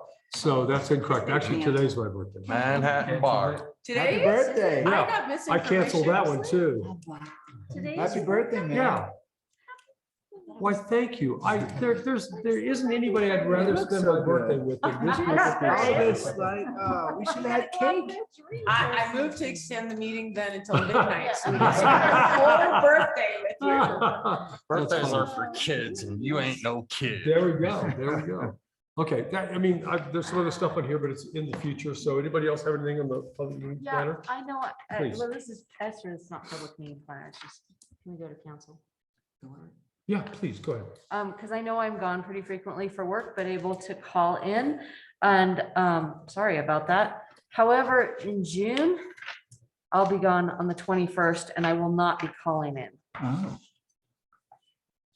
And I sent you an email about You it. did, thank you. So I don't know if you- Okay, just let loose. I'll come back. I've got following to pick, time, I have ready to be pick at surprised. least one time I'm going to be gone this summer, where Yeah. the mayor pro tem has to take the meeting. right? I've already done that one. It's for only you, and fair. that was hideous. It was short. It was a short meeting. I like the length of the meeting with Mayor Pro Tem Green. Yes. Meeting. It's very nice. Any other council reports? I have some reports, but I'll save it for another meeting. I did attend the EDC board. I would meeting. like to hear about that in the future meeting. Yeah, but not tonight. I'll go over some highlights, not Thank you. tonight. And And also they're gonna- some things that I'd like to talk about, what that the tourism panel is doing too. Okay, good, thank you. Also, you have a strategic planning coming up in like May 26th or something? Correct. Yeah, Good. EDC has a strategic planning meeting scheduled for next month. That is All correct. right, let me check my watch. It's 10:22. The city council's adjourned. That would be deep. No, don't hit that button. That was hard. That was a good one. Yeah, where's the hard button? Yeah, we